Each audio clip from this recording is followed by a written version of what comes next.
हाँ ठीक है। टॉपिक को स्टार्ट कर रहे हैं with introduction topic.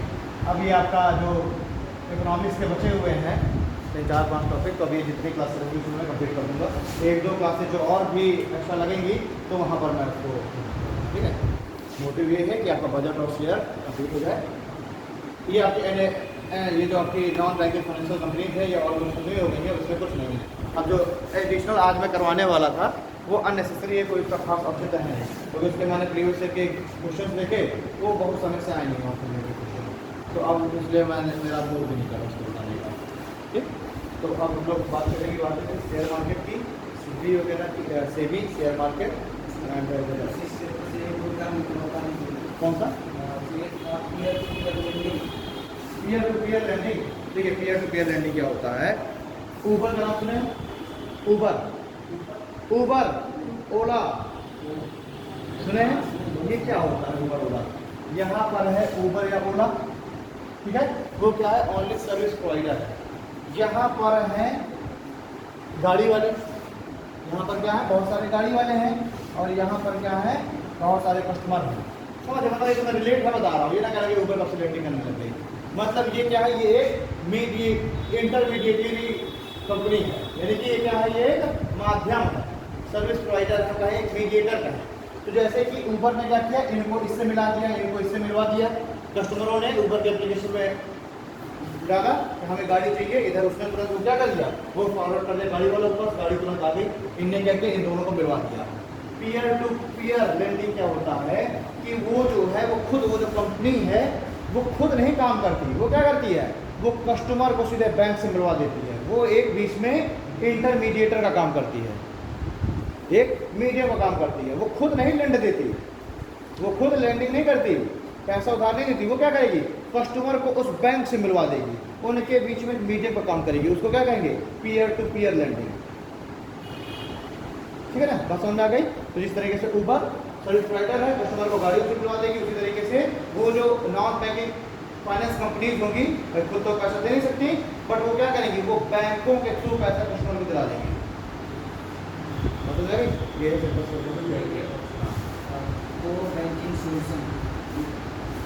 Core banking solution, core banking solution, ये किसी से मिलता जुलता वर्ड और आता है कुछ ऐसा पब्लिक समझ नहीं आता कि RBI हो रहा है तो कुछ वर्ड आता है, क्या पता है मुझे सर मनी कुछ ऐसे वर्ड आता नीचे। कोर बैंकिंग सॉल्यूशन में वो कंपनीज आती हैं जो बेसिकली क्या काम करती हैं, बैंकिंग के लिए काम करेंगी। वो कंपनीज आएंगी जो बेसिकली जिनका काम ही है बैंकिंग एंड फाइनेंस सेक्टर का, ठीक है। तो उसकी मुझे डेफिनेशन दिमाग में नहीं आ रही है, बट उसके जो अगर हम समझने के लिए एग्जांपल अगर हम सेट करें तो कोर बैंकिंग सॉल्यूशन कंपनी को वो कंपनी रहेगी जिनका काम ही है लेंडिंग करना, ठीक है, बोरो दूसरों को पैसा देना जिनका काम है, या फिर वो फाइनेंस कंपनियां भी आती हैं जो कुछ बड़ी बैंकों से टाई अप करके और फिर बोरो कराती हैं, ठीक है। इसको मैं थोड़ा सा इस तरह को मैं और इसकी डेफिनेशन निकालूंगा और फिर मैं उसको बताऊंगा। इसमें से कोर बैंकिंग सॉल्यूशन आता है, एक री इंफ्रास्ट्रक्चर बैंकिंग सॉल्यूशन आता है। उसको वो कंपनियां आती हैं री इंफ्रास्ट्रक्चर बैंकिंग सॉल्यूशन में, जैसे कि हमारी बैंक ने क्या किया, कस्टमर को पैसा उधार में दिया, कस्टमर ने उस पैसे को मतलब कस्टमर को पैसा एनपीए हो गया, मतलब कस्टमर को पैसा लौटा नहीं रहा। तो इसमें क्या होता है, इस वाला जो सिस्टम है बैंकिंग सॉल्यूशन का, उसमें ये जो इस तरह की जो कंपनियां है ना, री इंफ्रास्ट्रक्चर बैंकिंग सॉल्यूशन कंपनी, ये क्या करती है, बैंकों से वो एनपीए खरीद लेती है। उनसे कह देते हैं कि ये जो पैसा जो आपका एनपीए है इसको कलेक्ट करने का आप ठेका हमको दे दीजिए। तो बैंक क्या करेंगी, भाई उनका 100 रुपये एनपीए हो रहा है तो 70 रुपये में उनको बेच देंगे कि आप हमको 70 रुपये दे दो, आप हमारा ये आप ले लो। तो जैसे अनिल अंबानी की कंपनी है जो कि ये एक इसी तरह की एक कंपनी है, ठीक है, उसकी एक वेंचर है, वो इस तरह का री इंफ्रास्ट्रक्चर फाइनेंस कंपनी है जो कि एनपीए वगैरह लेती है, बैंक लोन को ले लेती है। तो ये जो टर्म ये एक साथ आएंगे, इसको थोड़ा सा भर के 1 लाख को देखेंगे तो निपटा देंगे। कोर बैंकिंग सॉल्यूशन, री इंफ्रास्ट्रक्चर सॉल्यूशन और भी मतलब 500 टर्म होते हैं। ठीक है, आज हम लोग बात करते हैं जियोग्राफी की विद स्पेशल पब्लिक डिमांड। एक पूछता है तो पहले से मन नहीं कर रहा था पढ़ने का, तो फिर सब जगह ही सब ठीक है। क्योंकि आखिरकार स्टूडेंट ये जो कहेंगे वैसे ही होगा, तो हम उससे क्या जाएगा वहाँ के इकोनॉमिक्स से, तो ये भी बना दिया।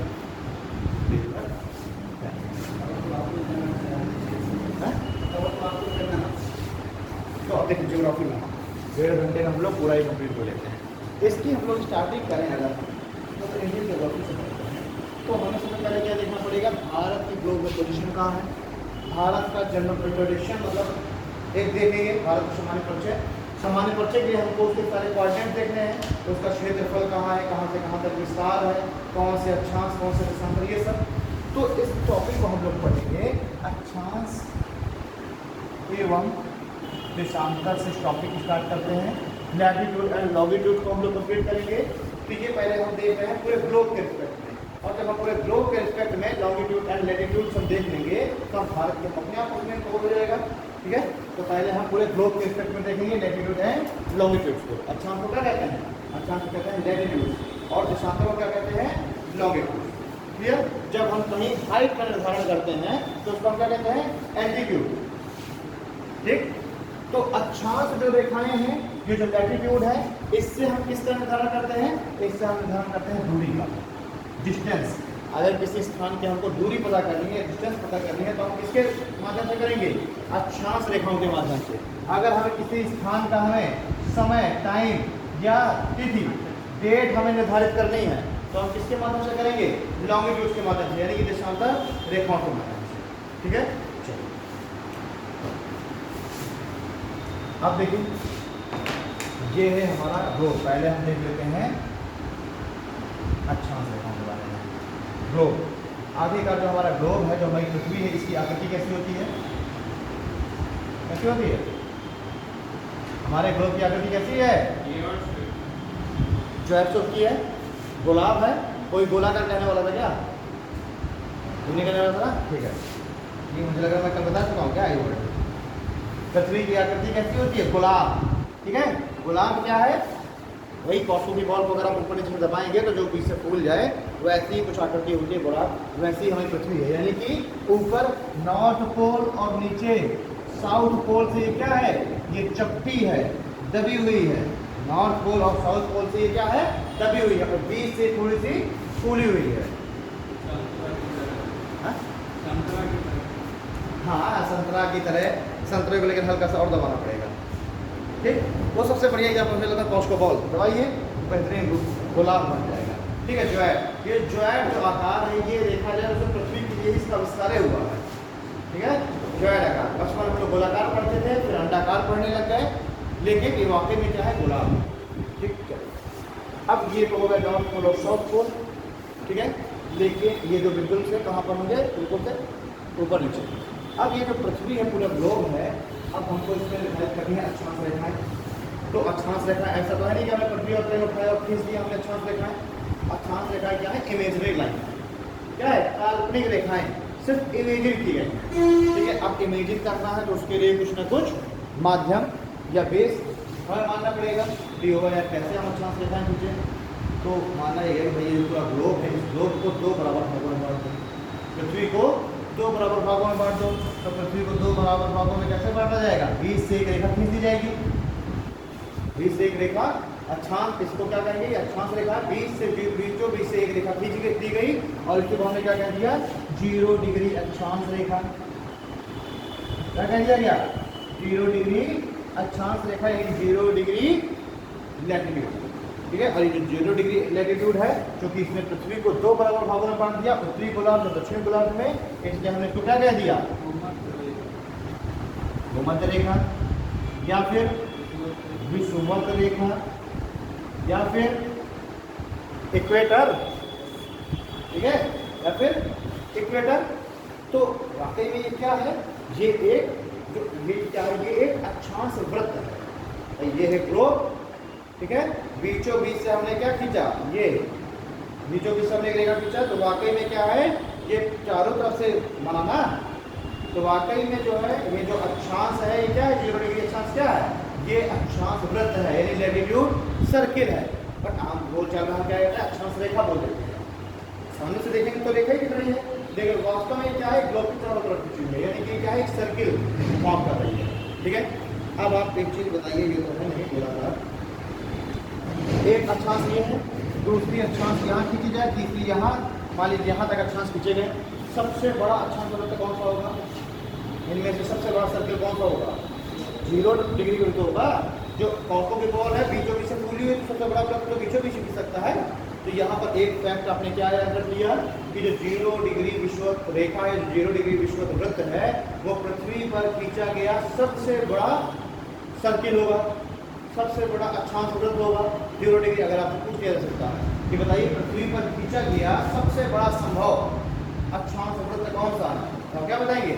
इक्वेटर पर खींचा गया या 0 डिग्री जो अक्षांश वृत्त है वो सबसे बड़ा सर्किल होगा। ठीक है, सबसे बड़ा अक्षांश वृत्त होगा। ठीक है, अब ये हुआ कि भाई पृथ्वी पर अधिकतम कितने अक्षांश वृत्त खींचे जाए, कितने लैटिट्यूड लाइंस खींची जाए।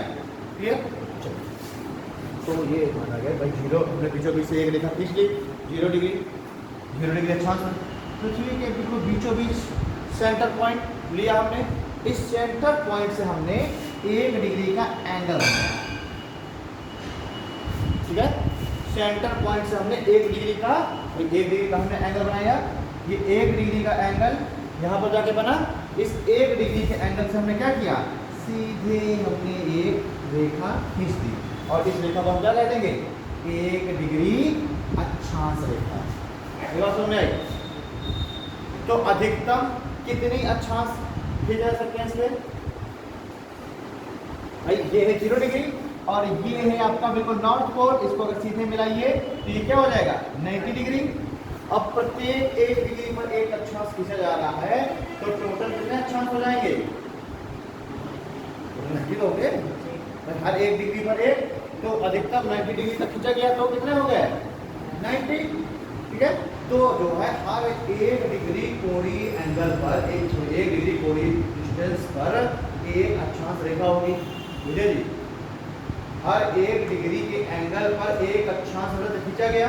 ठीक है, ऐसे करते करते ये देखें, ये 1 डिग्री पर पहला अक्षांश हो गया, फिर दूसरा डिग्री माना मान लीजिए यहाँ पर है तो दूसरी अक्षांश खींच गई। ठीक है, तीसरी अक्षांश खींच गई। ऐसे करते करते मान के चलिए ये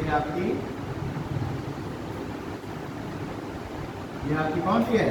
ये आपकी 89 डिग्री नॉर्थ अक्षांश है। ठीक है, और ये क्या है? ये आपका 90 डिग्री नॉर्थ लैटिट्यूड है। बात समझ आई? जी। तो ऊपर खींचते खींचते हमने ये कुछ अक्षांश सर्किल ड्रॉ कर दिए 90 डिग्री तक। इसी तरीके से जब हम नीचे की ओर चलेंगे सेम वही प्रोसीजर 90 डिग्री सेंटर से हमने साउथ पोल पे हमने बिल्कुल से एंगल ड्रॉ किया। क्या है? 90 डिग्री।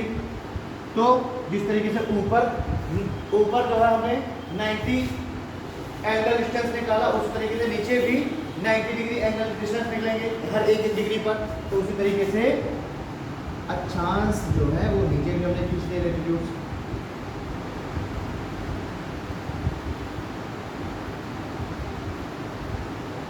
ये है मान लीजिए 89 डिग्री साउथ अक्षांश और ये क्या है? ये है 90 डिग्री साउथ अक्षांश। ठीक है, तो ये कितने जो है अक्षांश लैटिट्यूड ड्रॉ। अब अगर आपसे पूछा जाता है तो बताइए पृथ्वी पर कुल कितने अक्षांश वृत्त लैटिट्यूड सर्कल्स ड्रॉ किए जा सकते हैं? कितने किए जा सकते हैं? 90 डिग्री नॉर्थ और 90 डिग्री साउथ सर्किल नहीं माने जाएंगे, क्योंकि वो क्या है? वो मात्र एक बिंदु है। 90 डिग्री नॉर्थ देखिए 89 डिग्री पे देखिए खींचा क्या सर्कल? मान के चलिए ये है 89 डिग्री ये सर्कल खींचा है, 90 डिग्री ये है और 90 डिग्री साउथ ये है। ठीक है, तो इन दोनों को हमने क्या नहीं माना? सर्किल नहीं माना। इसलिए कुल कितने लैटिट्यूड सर्कल्स होंगे? 79। भाई देखिए 0 डिग्री पे इक्वेटर हो गया, ये जो सबसे बड़ा वृत्त हो गया। उसके बाद 0 से लेके 89 ये और 89 ये। ठीक है, तो 89 डिग्री नॉर्थ तक के और 89 डिग्री साउथ तक के टोटल कितने हो गए? 179। ठीक है, तो पृथ्वी पर कुल कितने अक्षांश वृत्त खींचे जा सकते हैं?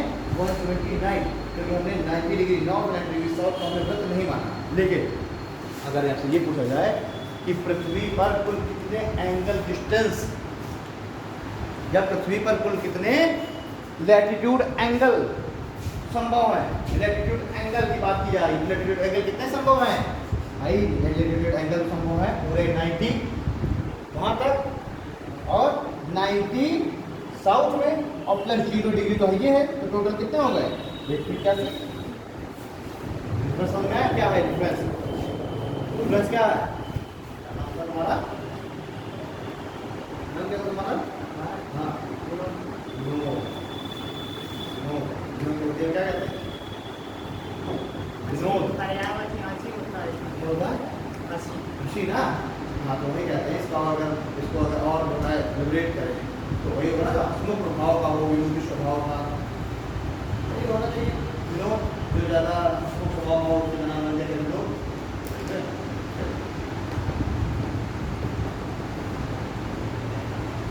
इन दोनों के डिफरेंस क्या? 79 और 181।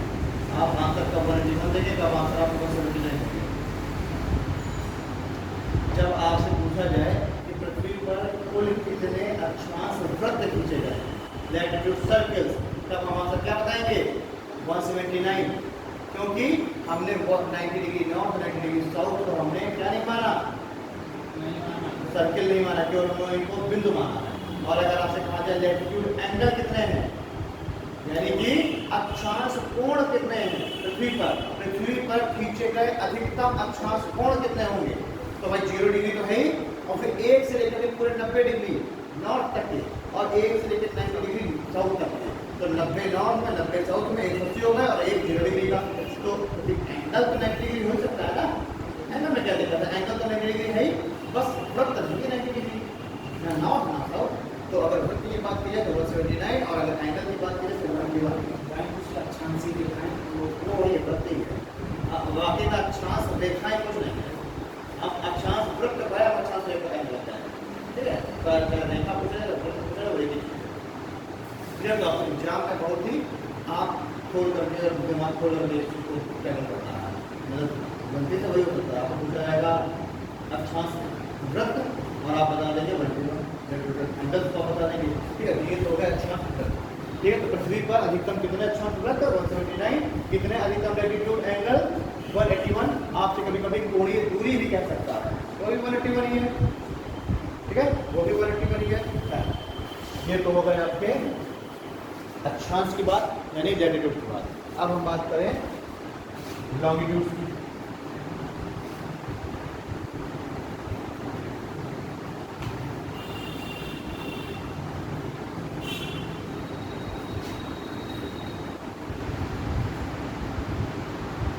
बात करते हैं लॉन्गिट्यूड, ठीक है? अब ये है ग्लोब, इस पे हम कैसे निर्धारित करें कि कौन सी रेखा हम खींचे जो पृथ्वी के बीचों बीच हो? इसमें तो हम कह सकते हैं, इसमें तो कह सकते हैं कि ये वाली रेखा बीचों बीच है, 0 डिग्री इक्वेटर मान लिया। अब इसमें हमें खींचना है लॉन्गिट्यूड। लॉन्गिट्यूड कैसी होती है? वर्टिकल रेखाएं होती हैं।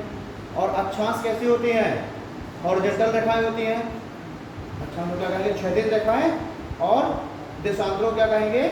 लंबवत रेखाएं, यानी वर्टिकल लाइंस, क्लियर? अच्छा हाँ, यहाँ पर चलो एक चीज़ और ध्यान दो, जो अक्षांश रेखाएं हैं वो हमेशा एक दूसरे के समानांतर होंगी। जो रेल की पटरियाँ कभी मिलेंगी एक दूसरे से नहीं, तो वो क्या है? एक दूसरे के ऑलवेज पैरेलल होंगी। वैसे ही जो अक्षांश वृत्त है लैटिट्यूड सर्कल से, अब इसमें देखो कितने सारे लैटिट्यूड सर्कल से चल रहे हैं, ठीक है ना? ये एक दूसरे के समानांतर है कि नहीं? समानांतर है, कभी एक दूसरे से मिलता है क्या?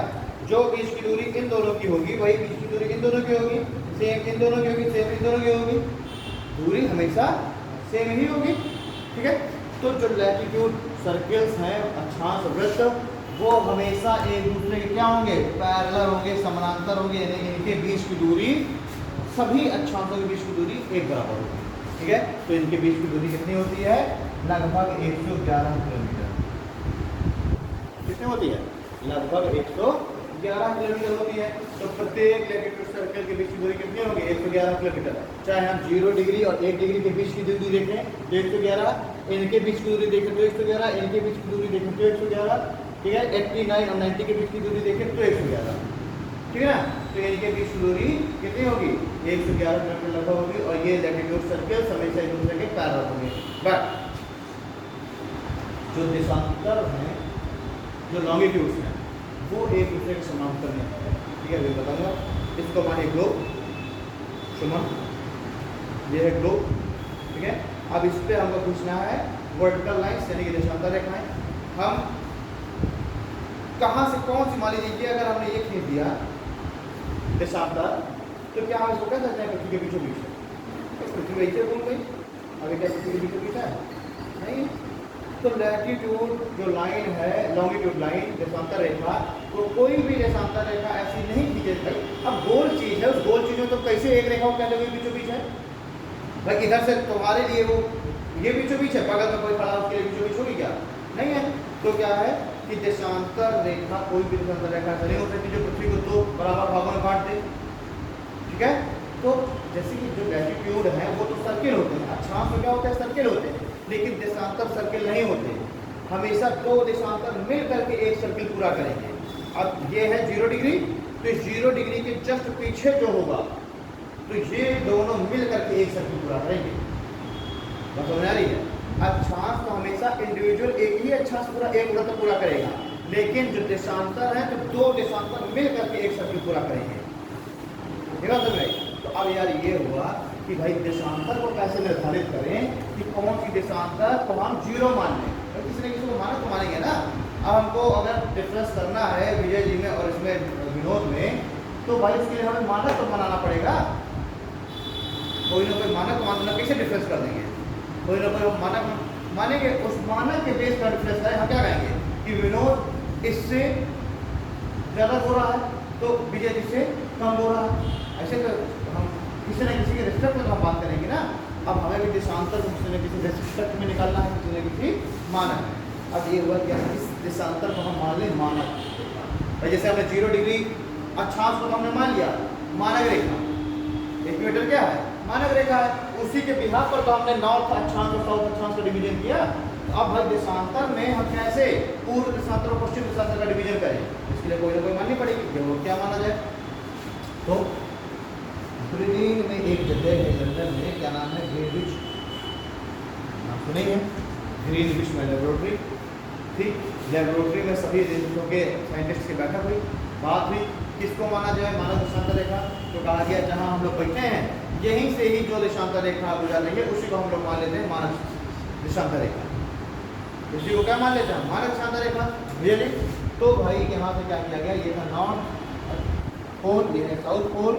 तो कह दिया गया जो भी देशांतर रेखा ग्रीनविच से होकर, भाई इमेजिनरी है, नेचर में थोड़ा देशांतर रेखा बनाई, हमने इमेजिन किया। कह दिया गया कि जो देशांतर रेखा इस तरीके से गुजर रही है, कहाँ से होकर के? ग्रीनविच से होकर के, उसी को क्या मान लिया जाए? उसी को मान लिया जाए मानक देशांतर रेखा। ठीक है, मानक देशांतर रेखा मान लिया जाए। इसी को दे दिया गया नाम 0 डिग्री। 0 डिग्री को कहते हैं मानक देशांतर रेखा। ठीक है, मानक देशांतर रेखा हो गई 0 डिग्री। ये 0 डिग्री देशांतर रेखा, मानक देशांतर रेखा कहाँ से गुजर रही है? ग्रीनविच से। अब पूरे विश्व के समय का जो निर्धारण हम करेंगे वो कहाँ से करेंगे? इस 0 डिग्री के बिहार पर। पूरे जो ग्लोब है उसको हम पूर्वी ग्लोब और पश्चिमी ग्लोब में हम बांटेंगे किसके बिहार पर? इस 0 डिग्री के बिहार पर। तो पूरे ग्लोब को हम 0 डिग्री पूर्वी देशांतर और पश्चिमी देशांतर यानी पूर्वी ग्लोब और पश्चिमी ग्लोब में हम बांटेंगे किसके बिहार पर? इस 0 डिग्री के बिहार पर। 0 डिग्री के इधर ग्लोब का जो भी हिस्सा है वो क्या कहलाएगा? पूर्वी ग्लोब, पूर्वी गोलार्ध कहलाएगा भाई। जैसे ये है गोलार्ध है तो ये उत्तरी गोलार्ध हो गया, ये दक्षिण गोलार्ध हो गया 0 डिग्री नीचे वाला। वैसे ही 0 डिग्री के इधर वाला पूर्वी देशांतर हो गया, इधर वाला पश्चिमी देशांतर हो गया। तो हमने 0 डिग्री को मान लिया हमने मानक, एक मानक रेखा। और इसी से हमने एक तो हमने गोलार्ध का, पूर्वी गोलार्ध पश्चिमी गोलार्ध का हमने डिवीजन किया। दूसरा हमने इसका हमने मान लिया मानक समय रेखा, यानी कि इंटरनेशनल टाइम लाइन। मतलब अगर पूरे विश्व के समय का हमें निर्धारण करना है तो हम किसके रिस्पेक्ट में करेंगे? इस 0 डिग्री के रिस्पेक्ट में। ठीक है, तो इसी को हम क्या कहते हैं? इसी को आपने मैच में देखा होगा GMT, ग्रीनविच मीन टाइम। समय लिखा होगा GMT। और अगर मान लीजिए मैच हो रहा है और उसमें एक बजे खुले, एक बजे लिखा होगा 5 GMT, एक बजे लिखा होगा 5 GMT। और आप 5 बजे टीवी खोलेंगे तो मैच खत्म हो चुका होगा, क्योंकि भारत के समय के हिसाब से तो वो कुछ और समय होगा ना, और भारत का समय उससे आगे चल रहा है। तो अगर 5 GMT लिखा हुआ है तो इंडियन स्टैंडर्ड टाइम के अनुसार लगभग 5.5 घंटा में पहले टिकट खोलनी पड़ेगी, मतलब आपको कितने तक खोलनी पड़ेगी, लगभग 12 बजे।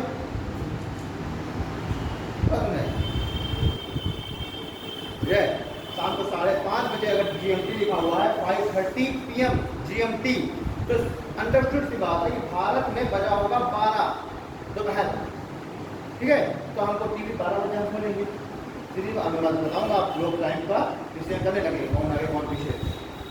चलो अब ये तो हो गया 0 डिग्री मानक विषुवत रेखा या ग्रीन विच मेन टाइम, क्लियर। अब एक बार बताइए, ये है मेरा ग्लोब, ये है 0 डिग्री विषुवत, ठीक ना। अब ये 0 डिग्री, ये पृथ्वी घूम रही है वेस्ट टू ईस्ट घूम रही है, ठीक है। ये पृथ्वी कैसे घूम रही है, वेस्ट टू ईस्ट, और घूम करके वेस्ट टू ईस्ट ये 0 डिग्री के सामने आ गया। ये बोतल कितने डिग्री घूम गई, बॉटल कितने डिग्री पूरा घूम गई, बॉटल ने पूरा एक चक्कर लगा लिया ना, बॉटल ने टोटल कितने डिग्री घूम गई। अरे ये यहाँ पे 0 डिग्री दिशांतर है, जब ये 0 डिग्री दिशांतर ऐसे हो गया तो 90 डिग्री का एंगल हो गया, 0 डिग्री ऐसे हो गया इधर मेरी तरफ तो 90 का और हो गया, यानी कि इधर 180 हो गया पूरा, इधर हो गया 270 और घूम के वैसे आ गया 360। नहीं होता, एक गोल वस्तु को अगर पूरा एक चक्कर हम पूरा गोल गोल घुमा दें तो अपने एक्सिस पर, अपने अक्ष पर 360 डिग्री घूम जाती है ना। और जब कोई बॉल पूरा जब पृथ्वी के कंडीशन में घुमाएंगे तो जब पृथ्वी भी तो एक बॉल घुमा है, पृथ्वी जब अपने अक्ष पर पूरा 360 डिग्री घूम जाएगी तो इसका मतलब क्या है कि पृथ्वी ने अपना पूरा एक चक्कर पूरा कर लिया, और पृथ्वी जब पूरा एक चक्कर पूरा कर लेगी तो इसका मतलब क्या है कि पूरा एक दिन हो गया, ठीक है। और पृथ्वी को अपना पूरा एक चक्कर घूमने में कितना समय लगता है, पृथ्वी को अपना एक चक्कर घूमने में कितना समय लगता है पूरा, लगभग 24 घंटे। 365 दिन होने को कहने वाला, पृथ्वी अपना पूरा एक चक्कर अपने एक्सिस पर कितने समय में घूमती है, 24 घंटे में। तो पृथ्वी ने 24 घंटे में 24 आवर्स में पृथ्वी ने कितना डिग्री एंगल कवर कर लिया, 360 डिग्री। मतलब कि 24 घंटे से हमने एक दिन कहा, तो एक दिन में पृथ्वी 360 डिग्री घूमती है, 24 घंटे में पृथ्वी 360 डिग्री घूमी। मतलब कि अगर पृथ्वी को हमें घुमाना है 1 डिग्री देखना है कि पृथ्वी 1 डिग्री कितने समय में घूम रही है, ठीक है। 0 डिग्री का अंतर ये है, अगर हमें देखना है कि 1 डिग्री कितने समय में घूम रही है तो हम कैसे कैलकुलेट कर देंगे, 24/360, ठीक है। 24 आवर्स में था, इसको हमने मिनट में कन्वर्ट कर लिया, मिनट में कन्वर्ट कर लिया तो धीरे धीरे छोटे 6 आ गया। तो 1 डिग्री पृथ्वी कितने समय घूम गई, 4 घंटे घूम गई, यानी पृथ्वी 1 डिग्री घूमने में पृथ्वी को 4 मिनट लगा, तो 360 डिग्री घूमने में पृथ्वी को कितना समय लग गया, 24 घंटे। 24 × 60 कितना होता है, 1700, कितने मिनट होते हैं एक दिन में, 24 गुणे कर लेना 60, ठीक है, 1780 मिनट, 1720 मिनट,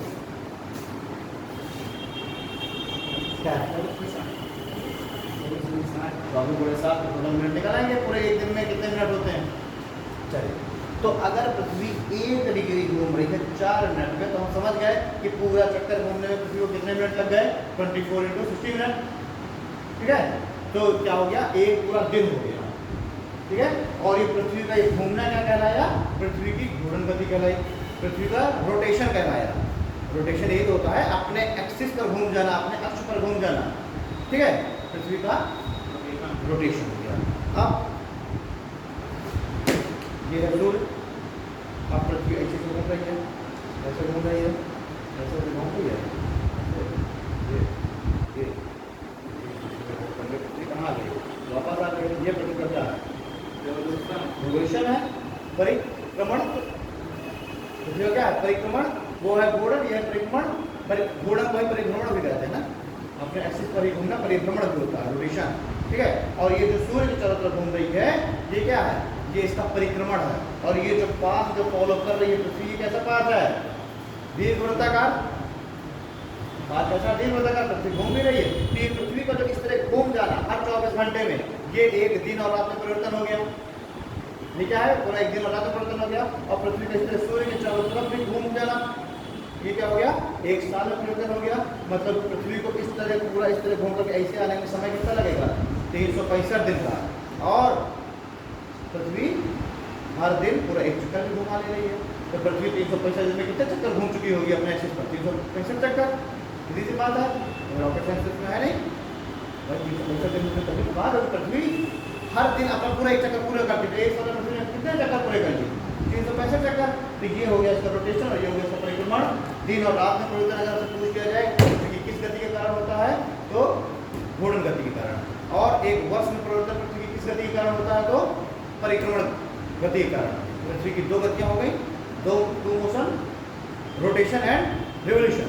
घूर्णन गति और परिक्रमण गति। घूर्णन से दिन रात का परिवर्तन, परिक्रमण से साल का परिवर्तन। ठीक है। अच्छा, पृथ्वी का जो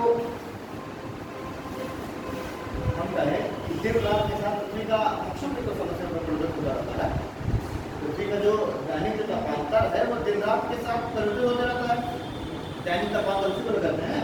सुबह टेम्परेचर है 28 डिग्री सेल्सियस दोपहर में, और रात में टेम्परेचर है 12 डिग्री सेल्सियस।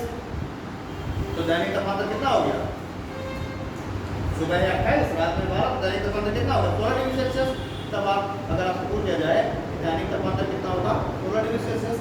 अगर हम जाए राजस्थान, तो बताइए राजस्थान में दैनिक तापमान ज्यादा होगा कि महाराष्ट्र में दैनिक तापमान ज्यादा होगा? नो, कभी सुने हो कि जयपुर घूमने जाओ तो रात में घूमो?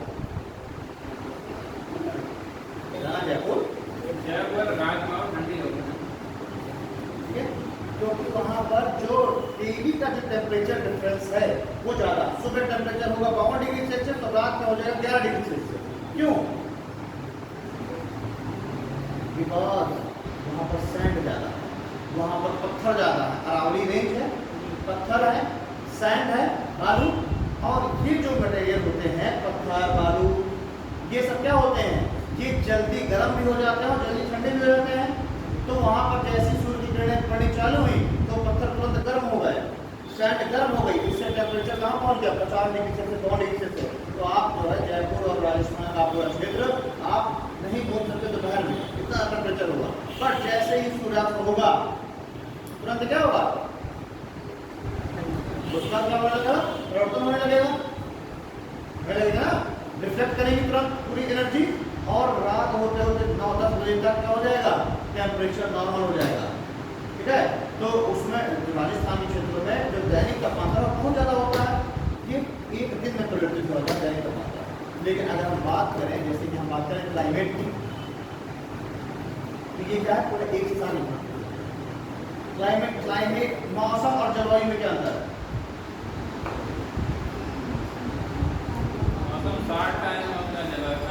जलवायु लॉन्ग टर्म। अब भारत क्या है? भारत उष्णकटिबंधीय जलवायु है भारत में। तो इससे पहले इस साल भारत में उष्णकटिबंधीय जलवायु और 2 साल बाद शीतकटिबंधीय जलवायु हो गई। लेकिन होगा एक लंबे समय के बाद, जब भारत धीरे धीरे सरकते हुए नॉर्थ पोल की तरफ और पहुंच जाएगा। ठीक है। तो उस समय भारत उष्णकटिबंधीय जोन से निकल के कहाँ पहुंच जाएगा? शीतोष्णकटिबंधीय में पहुंच जाएगा। और बाद में भारत शीतकटिबंधीय में पहुंच जाएगा। उस समय भारत बिल्कुल बर्फ जमी होगी। भारत में बहुत ज्यादा ग्लेशियर मिले हैं। कहाँ पर वो भी? तमिलनाडु के रेंजेस में, तमिलनाडु, तेलंगाना, आंध्र प्रदेश में ग्लेशियर मिले। अब आप कह दो कि सर वहाँ तो हम घूमने गए, एक दिन में हमें ट्रेनिंग हो गई। ट्रेनिंग समझ रहे हैं क्या होता है? ट्रेनिंग क्या होता है? टैनिंग क्या होता है? टैन हो जाना, टैनिंग। सनस्क्रीन लगाती हो? नहीं लगाती? नहीं लगा सनस्क्रीन? सनस्क्रीन नहीं देखा, मान नहीं सकता मैं। तुम लोग लगाते नहीं लगाते? अरे सनस्क्रीन तो सब लोग लगाते हैं यार। मैं भी खरीद के लाया था सनस्क्रीन, लगाऊंगा, लगाया कभी नहीं। गाड़ी नहीं रहती, खरीद के लाया था, मैं सही बताऊँ, खरीद के लाया था। लेकिन नहीं रहती लगाने की, क्योंकि लगाने की आदत है। जब ये दौड़ पाए सीधे बाहर, फिर जब शाम को जब पहुँच गया थोड़ा सा डांस लगा तब लगा था यार कल सब। लेकिन वो आया है वैसे ही रखा है, मुझे एहसास हाथ में गिरा है। लेकिन हम ये बाहर जाएंगे लगाएंगे, ये इसलिए लगाया जाता है टैनिंग समझने के लिए, ताकि सूर्य की जो किरणें हैं आपकी बॉडी पूरी एब्जॉर्ब ना करे, और जो सन स्क्रीन है वो प्रोटेक्शन का काम करे, उसको क्या कर देते हैं? रिफ्लेक्ट करते हैं। ये जो काम है, सूर्य की किरणें एब्जॉर्ब कर देंगे आपकी बॉडी में, टैनिंग हो जाएगी। आपकी बॉडी जितना ज़्यादा दुश्मन अवशोषित करेगी उतना तो आप डार्क होंगे। गोरे लोग जो होते हैं उनकी बॉडी ज्यादा रिफ्लेक्ट करती होगी किरणों को, ठीक है। एक बायोलॉजी में अपन पढ़ेंगे मेलानिन, ठीक है। वो क्या करता है, जिसके अंदर ज्यादा मेलानिन बनता है उसको ज्यादा अवशोषित करती है, ठीक है। क्या करना मेलानिन का, ठीक। अब आप धूप में बैठे रहिए, आपकी बॉडी ज्यादा एब्जॉर्ब कर जाएगी किरणें, आप डार्क हो जाएंगे। ये क्या करते हैं, प्रोटेक्शन लेयर का काम करती है, ठीक। और ये रिफ्लेक्ट कर देती है, यही काम होता है वहाँ पर रेस्टोरेंट में। क्या होगा, किरणें अवशोषित की और रात में उनको क्या कर दिया, रिफ्लेक्ट कर दिया ज्यादा से ज्यादा, ठीक है। तो रात में वहाँ का टेम्परेचर हो गया कम, हो सकता है 10-12 डिग्री सेल्सियस पहुँच जाए, 14 डिग्री सेल्सियस पहुँच जाए, तो हम आराम से घूमेंगे। लेकिन अगर हम महाराष्ट्र में जाए, महाराष्ट्र में देखते हो कि भाई न्यूज में कोई अवार्ड फंक्शन होता है, उसमें भी जो तमाम एक्टर वगैरह है वो चाहे ब्लेजर पहन के जाते हैं, सूट पहन के जाते हैं। तो आप लोग सोच रहे हैं कि अगर इसका गर्मी में तो दूर नहीं है, तो टी शर्ट पहनने को नहीं करता, ये ब्लेजर पहन के जा रहे हैं। क्यों, वहाँ टेम्परेचर डिफरेंस कम है, ठीक। बगल में समुद्र, और पानी की क्या जो है वो होती है, पानी क्या करता है, पानी देर से गर्म होता है और देर से ठंडा होता है। यही तो ना पानी की प्रॉपर्टी, देर से गर्म होगा, देर से ठंडा होगा। अब बगल में समुद्र, ये इधर है लैंड, ये है लैंड, ये समुद्र, समझेगा। तो समुद्र क्या है, दोपहर में गर्म होते होते जब वो बेचारा पहुंचा 30-32 डिग्री सेल्सियस तक, होते सूर्यास्त हो गया, तो घटना चालू हो गया, ठीक है। फिर अगले दिन सूर्योदय हुआ, फिर वो पहुंचा 30-32 तक, फिर ठंडा हो लगा। बट वही बगल में लैंड, वो तेजी से गर्म होगी, भाई हम तो लैंड है ना, आज तक समुद्र में सब तैर रहे हैं, लैंड है वो तेजी से गर्म होगी, तेजी ठंडी हो जाएगी। आप समझिए रात, ठीक है। रात में क्या हुआ, जो स्थल खंड वाला जो क्षेत्र है वहां पर बन गया low pressure zone. Low pressure zone कैसे बन जाता है भाई, ये वाली स्थल खंड गर्म हो गई कि यहाँ की जो हवाएं हैं नीचे वो हल्की हो गई, और हल्की हवाओं की क्या प्रॉपर्टी होती है, वो ऊपर उठती है, ये कि यहाँ पर बन गया लो प्रेशर जोन। यहाँ की जो गर्म हवाएं हैं वो गर्म होकर कहाँ उठ गई, ऊपर चली गई। और यहाँ समुद्र में क्या है, समुद्र में है वो ठंडी हवाएं, समुद्र तो गर्म हो नहीं पाया, तो वहाँ पर हाई प्रेशर जोन बन गया। तो अब रात में क्या होगा, रात में हमारे इधर की ओर चलेंगी, समुद्र से स्थल मार्ग की ओर चलेंगी ना, समुद्र से स्थल की ओर चलेंगी, लैंड की ओर। इसलिए मुंबई में लोग रात में जाके बीच किनारे बैठते हैं और रात में मस्त ठंडी हवा लगेगी, ठीक है। वहीं दोपहर में जाकर बैठ जाओ, तो दोपहर में क्या हो रहा होगा, बस सुबह के समय अगर हम देखें तो सुबह अगर हम मिडल दोपहर की बात देखते हैं, मिडल दोपहर की हम कवर करें तो दोपहर की छोड़ दो रात में, ठीक है। तो यहाँ पर क्या है, टेम्परेचर डिफरेंस कम, क्योंकि मान लीजिए जो समुद्र से जो हवाएं आ रही हैं, ठंडी हवाएं, वो क्या करेंगी, वो तुरंत टेम्परेचर को मेंटेन कर देंगी। वहाँ पर दिन का टेम्परेचर है 30, तो रात का टेम्परेचर जाकर पहुँचेगा 24, तो फिर रात में वो समुद्र गर्म हो चुका है, समझ रहे हैं। तो वहाँ थोड़ी सी हवाओं के साथ ह्यूमिडिटी भी आएगी और गर्मी आएगी। तो अगर हम देखें समुद्र के किनारे वाले जो एरिया देखेंगे, तो वहाँ पर क्या होगा, वहाँ पर जो टेम्परेचर डिफरेंस है दैनिक तापमान का वो कम होगा। हो सकता है सुबह टेम्परेचर 30, रात को हो जाएगा 24 पर। लेकिन अगर हम राजस्थान वगैरह जाए तो वहाँ पर सुबह 52 तो रात में 18, ठीक है। अब ठीक कैसे था, हाँ मैं पृथ्वी गति में आता लग गया टॉपिक। तो हम बात कर रहे थे कि जो दैनिक तापमान है वो किससे परिवर्तित होगा, पृथ्वी के डेली के घूर्णन से। लेकिन जो मौसम है वो किससे परिवर्तित होगा, पृथ्वी के एक रिवोल्यूशन से। और जो जलवायु है वो कैसे परिवर्तित होगी, जलवायु परिवर्तित होगी कि जब जो है पृथ्वी के, मान के चलिए कि पृथ्वी धीरे से सूर्य से और दूर चली जाए, परिक्रमा करते करते ऐसा केस हो कि पृथ्वी सूर्य से दूर चली जाएगी, तो पूरी पृथ्वी की जलवायु परिवर्तित हो जाएगी, चेंज हो जाएगी। क्योंकि जितना जो अद्भुत सूर्य के बिल्कुल नजदीक है, बिल्कुल गर्म है, शुक्र उससे दूर है, उसमें फिर भी वैसे बहुत गर्म है, वो भी कार्बन डाइऑक्साइड हो जाता है, लेकिन फिर भी ये देखा जा रहा है कि इसमें कभी पानी था। और हम हमारी जो दूरी है वो इतनी कहा जाए कि इतनी अनुकूल है दूरी, ठीक है, कि हमारे जीवन संभव है। क्योंकि ना ज़्यादा ठंडी है ना ज़्यादा गर्मी है। हमसे और दूर चले जाएं मंगल, वहाँ पर टेम्परेचर और कम है, ठीक है, इसलिए वहाँ पर टेम्परेचर कम है। और चले जाए शनि वगैरह में चले जाएं, अरुण वगैरह, नेपच्यून वगैरह में चले जाएं, तो वहाँ पर संभव नहीं है जीवन। क्योंकि वहाँ पर 250 डिग्री सेल्सियस से भी कम टेम्परेचर रहता है, माइनस में, ठीक है। तो हमारे लिए अनुकूल जलवायु कैसे परिवर्तित होगा, एक लंबे समयांतराल के बाद, ठीक है। मौसम कैसे परिवर्तित होगा, पृथ्वी के एक घूर्णन से, पृथ्वी के एक परिक्रमण से। और चाइनीज तापांतर कैसे प्रोड्यूस होगा, दिल्ली का जो टेम्परेचर डिफरेंस है वो पृथ्वी के घूर्णन से, ठीक है, ये तो होगा हमारा। अच्छा अरे जैसा ज़्यादा जल्दी वो पढ़ा स्टार्ट कर दिया, अभी अक्षांश में और चीज़ें, अक्षांश से पहले सारी चीज़ें अक्षांश क्लियर कर लीजिए सब। ये तो इनके बीच की दूरी 111 किलोमीटर होगी, प्रत्येक अक्षांश के बीच की दूरी, सारे अक्षांश एक दूसरे के पैरेलल हैं, ठीक है, बीच की दूरी बराबर। पृथ्वी पर कुछ मुख्य अक्षांश रेखाएं एज्यूम की मानी गई, ठीक है, कितनी मेन अक्षांश वृत्त, 5। कौन कौन से, पहला तो 0 डिग्री मेन, अगर हम लैटिट्यूड की बात करें 0 डिग्री, ठीक है। उसके बाद सपोज दैट ये है 23 डिग्री अक्षांश रेखा है, ये है 24 डिग्री अक्षांश रेखा है। इन दोनों के बीच से एक अक्षांश रेखा हमने इमेजिन कर ली, इन दोनों के बीच से हमने एक अक्षांश रेखा को इमेजिन कर ली, और ये क्या है 23.5 डिग्री नॉर्थ अक्षांश, 23.5 डिग्री नॉर्थ अक्षांश। 23 और 24 जो अक्षांश रेखा उसके बीचों बीच से हमने एज्यूम की 23.5 डिग्री नॉर्थ अक्षांश। क्लियर। इसको क्या हमने कहा, इसको हमने कहा कर्क रेखा, ट्रॉपिक ऑफ कैंसर, ठीक है। उसी तरीके से दक्षिण में भी हमने देखा, ये है 0 डिग्री, हमने क्या किया 23 और 24 दक्षिणी अक्षांश के बीचों बीच से हमने एक रेखा एज्यूम कर ली, कौन सी, 23.5 डिग्री साउथ अक्षांश, ठीक है। इसको हमने क्या कहा, मकर रेखा। क्लियर, ठीक। उसी तरीके से तो कितने हो गए में 0, 23.5 नॉर्थ, 23.5 साउथ, ठीक है।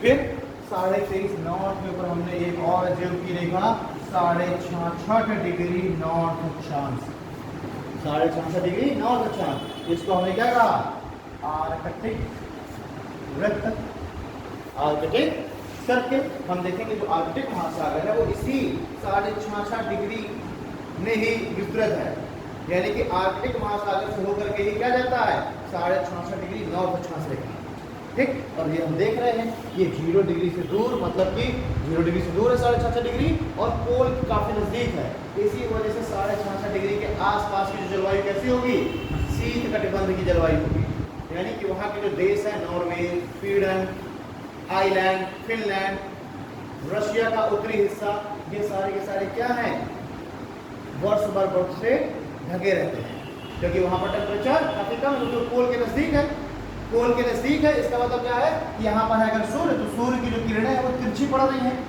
भाई सूर्य की किरणें जहाँ लंबवत पड़ेंगी वहाँ ज़्यादा गर्मी होगी, जहाँ सूर्य की किरणें तिरछी पड़ेंगी वहाँ पे कम गर्मी होगी। तो देखिए पोल बिल्कुल यहाँ पर है, तो पोल में तो सूर्य की किरणें देखिए कितनी लंबवत होकर जा रही हैं, और साल के 6-6 महीने तक, तो 6 महीने नॉर्थ पोल में और 6 महीने साउथ पोल में तो सूर्य की किरण पड़ती ही नहीं है, इसलिए हम कहते हैं कि 6 महीने का नॉर्थ पोल में दिन होता है, 6 महीने की रात, और 6 महीने का साउथ पोल में दिन और रात होती है। वही बताऊंगा, जब बताऊंगा वर्ष में कैसे सूर्य वो पृथ्वी चक्कर लगा रही है बताऊंगा, ठीक है। तो देखेंगे आप लोग 66.5 डिग्री में काफी तिरछी किरण पड़ रही है, इसलिए वहाँ पर ठंडा होगी, और 0 डिग्री बिल्कुल लंबवत है, 0 से लेकर 23.5 नॉर्थ और 23.5 साउथ तक वर्ष भर सूर्य की किरणें कैसी पड़ेगी, लंबवत पड़ती रहेंगी, इसलिए इसी क्षेत्र में क्या होगा, सबसे ज्यादा गर्मी पड़ेगी, और जिस क्षेत्र में सबसे ज्यादा गर्मी पड़ेगी उस क्षेत्र में सबसे ज्यादा क्या होगा, बारिश होगी, सबसे ज्यादा गर्मी पड़ेगी सबसे ज्यादा बारिश होगी, और सबसे ज्यादा बारिश होगी तो सबसे ज्यादा जैव विविधता होगी। ऐसे तो बाहर के मरुस्थल में बहुत ज्यादा गर्मी पड़ती है, कहीं नहीं वहाँ जैव विविधता, जब वहाँ बारिश नहीं पड़ती तो शैडो जोन में आ जाता है। शैडो जोन कैसे, अरावली पर्वत श्रृंखला इस तरीके से उसको डिवाइड उसके रास्ते में है कि मानसून आता है अरावली के ऊपर निकल जाता है। तो बारिश कब होती है, जब मानसून के बीच में बादलों के बीच में कोई अवरोधक का काम करे, और अरावली इस तरीके से विस्तृत है कि बादल आते हैं कि ऊपर चढ़ के निकल जाते हैं, इधर वाले लोग देखते रहते हैं बादल जा रहा है, हर मुखल वाले बीच में कोई अवरोधक नहीं है। अब अगर राजस्थान सरकार चाहे तो क्या कर दे, बड़ी सी दीवार बना दे अरावली के ऊपर, तो बादल आके टकराएंगे, वहाँ बारिश हो जाएगी।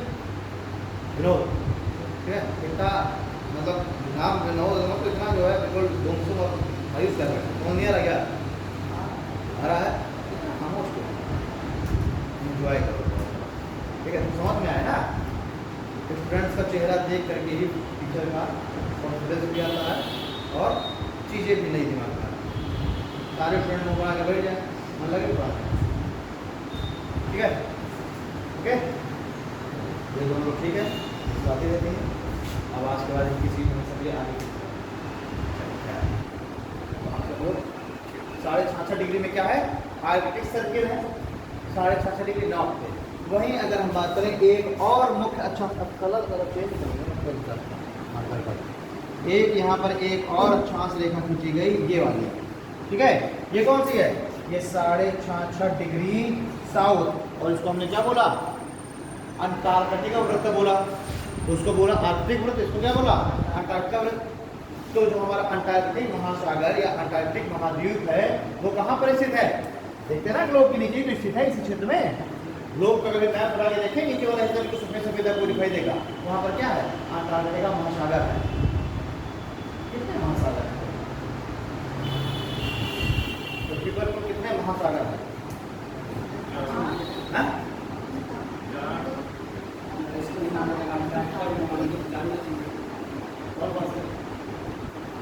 बचपन से जो हम पढ़ते चला है, हिंद महासागर, प्रशांत महासागर, आर्कटिक हो गया, अंटार्कटिक, अटलांटिक, ठीक है, और अंटार्कटिका। अंटार्कटिका को भी हम लोग महासागर में बचपन में पढ़ते चले आ रहे हैं, 5 महासागर पढ़ते चले आ रहे हैं ना। और महाद्वीप का कौन कौन से पढ़ते हैं कॉन्टिनेंट्स में, 7, कौन कौन से, सबसे बड़ा एशिया, अफ्रीका, फिर नॉर्थ अमेरिका, साउथ अमेरिका, फिर अंटार्कटिका, फिर यूरोप, फिर एक छूट जाएगा, ठीक है। तो जो है हम लोग महासागर में भी अंटार्कटिका पढ़ते हैं और महाद्वीप में भी अंटार्कटिका पढ़ते हैं। आखिरकार क्यों अंटार्कटिका में हम दोनों, अंटार्कटिका में महासागर में पढ़ते हैं, महाद्वीप में पढ़ते हैं, ठीक है, सीधी बात है, जमा हुआ है। और महाद्वीप हम किसको कहेंगे, हम चल सकते हैं, और चूंकि वो जमा हुआ है तो बर्फ के ऊपर चल सकते हैं, तो हमने क्या कह दिया, महाद्वीप कह दिया। और जब वो बर्फ अगर पिघल गई तो हम जगह पानी पानी, जब सब पानी पानी हो जाएगा तो क्या हो जाएगा, महासागर हो जाएगा। तो हम अंटार्कटिका को हम महाद्वीप भी मानते हैं, महासागर, ठीक है। तो जो है बात क्या है, 66.5 डिग्री साउथ अक्षांश पर आपका हो गया अंटार्कटिका, अंटार्कटिका पर, ठीक है। तो पृथ्वी पर 5 मेन अक्षांश रेखाएं कौन सी खींची गई हैं, 5 मेन अक्षांश वृत्त, 0 डिग्री इक्वेटर, 23.5 डिग्री नॉर्थ पर कर्क रेखा, 66.5 डिग्री नॉर्थ पर आर्कटिक वृत्त, 23.5 डिग्री साउथ पे मकर रेखा, ट्रॉपिक ऑफ कैप्रिकॉर्न, और 66.5 डिग्री साउथ पर क्या खींची गई है, Antarctica circle, okay. 5 circle main हो गए। अब आपका हो गया अच्छा, फिर बीच में क्या जाएगा, अब बात करते हैं हम लोग लॉन्गिट्यूड की। लॉन्गिट्यूड की जब हम लोग बात करेंगे तो 0 डिग्री तो हमने मान लिया ग्रीनविच, 0 डिग्री लॉन्गिट्यूड देशांतर। अब एक बात बताओ, जब पृथ्वी कुल 360 डिग्री घूम रही है और अगर हम हर 1 डिग्री पर एक लॉन्गिट्यूड खींच दें तो कितने संभव लॉन्गिट्यूड हम खींच सकते हैं, पॉसिबल कितने लॉन्गिट्यूड खींच सकते हैं देशांतर। 360 डिग्री घूम रही है, अब पृथ्वी के हर डिग्री, भाई पृथ्वी ऐसे है, पृथ्वी 1 डिग्री घूमी, हमने 1 देशांतर खींच दिया, दूसरा डिग्री घूमी, दूसरा, तो पूरा पृथ्वी 360 डिग्री घूम रही है तो हम 360 देशांतर रेखाएं खींच सकते हैं कि नहीं खींच सकते, खींच सकते हैं ना, ठीक है। तो पृथ्वी पर अधिकतम संभव कितनी देशांतर रेखाएं खींची जा सकती हैं, 360, हर 1 डिग्री डिस्टेंस पर एक देशांतर रेखा, और 360 डिग्री डिस्टेंस पर कितनी देशांतर रेखाएं, 360 देशांतर रेखा। अब एक बात बताओ, ये है 0 डिग्री देशांतर रेखा। इस 0 डिग्री देशांतर रेखा को मान के चलिए कि ये पूरा अगर एक सर्किल पूरा करना है, ठीक है, तो इसके जस्ट अपोजिट कौन सी देशांतर रेखा होनी चाहिए, 180 ना। तो 0 और 180 मिलकर के टोटल क्या होगा, 180 होगा, एक पूरा सर्किल घिस गया, ठीक है। वहीं अगर मैं कह दूं 1 डिग्री ईस्ट देशांतर रेखा ये है, तो इसके अपोजिट कौन सी देशांतर रेखा होगी, एक पूरा सर्किल पूरा हो जाए, 179, 181 प्लस 1 180 होता है क्या। तो इधर अगर 1 डिग्री ईस्ट देशांतर रेखा है तो इधर पे कौन सी होगी, 179 वेस्ट देशांतर रेखा। जस्ट अपोजिट की बात कर रहा हूँ ना भाई, अगर हम 1 डिग्री ईस्ट देशांतर कर रहे हैं भाई, ये मान के चलो ये है 1 डिग्री, ये है 0 डिग्री, और इसके अपोजिट है 180 डिग्री, ठीक है। और हमने कह दिया कि 1 डिग्री ईस्ट के अपोजिट कौन सी रेखा होगी, तो ये तो हो नहीं सकती 179 क्योंकि जस्ट अपोजिट तो है नहीं, ये वाली होगी 180 के बाद वाली, 180 के बाद वाली। तो ये पूरा का पूरा जो हाफ जो ग्लोब है ये होगा ईस्टर्न ग्लोब और इधर वाला होगा वेस्टर्न ग्लोब, ठीक है। तो अगर हमने कहा 1 डिग्री ईस्ट के अपोजिट, ये पेपर पूछ रहे हैं चलेगा, ठीक है, 1 डिग्री ईस्ट देशांतर के जस्ट अपोजिट कौन सी देशांतर होगी, तो इसके अगेंस्ट ये वाली होगी ना 179 वेस्ट देशांतर, ठीक है, 0 के अगेंस्ट 180, 1 डिग्री ईस्ट के अगेंस्ट 179 वेस्ट। 165 डिग्री ईस्ट देशांतर के अपोजिट कौन सी रेखा होगी, कौन सी देशांतर होगा, 165 डिग्री ईस्ट लॉन्गिट्यूड के अगेंस्ट 165 ईस्ट के अपोजिट क्या होगा 25 75 15 डिग्री वेस्ट देशांतर, ये बात समझ आई। 165 डिग्री ईस्ट देशांतर के अपोजिट कौन सी होगी 15 डिग्री, ये है 0 डिग्री, ठीक है, ये है 0 डिग्री। हमने माना 1 2 3 4 5 6 हमने माना ये है 15 डिग्री, ठीक है, ये है 15 डिग्री, समझना। तो इधर से हम इधर की ओर चल रहे हैं ना, 0 से हम इधर की ओर चल रहे हैं, तो हम कहाँ की ओर चल रहे हैं, हम चल रहे हैं वेस्ट की ओर, ठीक है। 0 से हम इधर की ओर चलेंगे तो हम कहाँ की ओर चल रहे हैं, ईस्ट की ओर। तो हमने कहा कि 15 डिग्री वेस्ट देशांतर के अपोजिट कौन सी रेखा होगी, तो क्या हो जाएगा 0 से आप इधर की ओर चलिए ईस्ट की ओर, तो ये है 180 डिग्री ईस्ट देशांतर, तो 180 के जस्ट पहले थोड़ा सा पहले क्या होगी 165 डिग्री ईस्ट देशांतर, ठीक है। अब देखिए 165 के अपोजिट क्या होगी 15 डिग्री वेस्ट, 165 डिग्री ईस्ट देशांतर क्या होगा अगेंस्ट हो गई 15 डिग्री वेस्ट देशांतर, समझना। अब देखिए ये है 0 डिग्री मानक देशांतर रेखा, इसके जस्ट अपोजिट हमने मान लिया ये है 180 डिग्री देशांतर रेखा।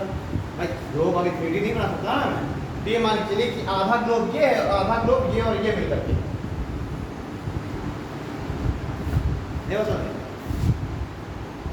ग्लोब को हमने ऐसे फैला दिया, ठीक है। अब ये है अगर मान के चलो ये है 0 डिग्री, ये क्या है बीचों बीच से जो 0 डिग्री, हमने इस ग्लोब को ऐसे मिला दिया पीछे से, इन दोनों लाइनों को हमने क्या कर दिया आपस में मिला दिया, तो इस 0 के जस्ट पीछे कौन सी रेखा होगी 180, और जब हम अगर इन दोनों को मिला दें तो ये दोनों मिलकर 180 हो गई ना, ये दोनों 180 ही तो है, ये बताओ जा रही भाई। इसको हमने ये माना भाई पृथ्वी कैसी है गोल है, तो अगर हम यहाँ से निकलेंगे तो हम सीधे ध्यान आ जाएंगे ना, आ जाएंगे सबसे, पृथ्वी गोल ही तो है, तो भाई अब मैं यहाँ पे 3D कैसे बना संभव नहीं है, तो इसको हमने माना ये है 0 डिग्री।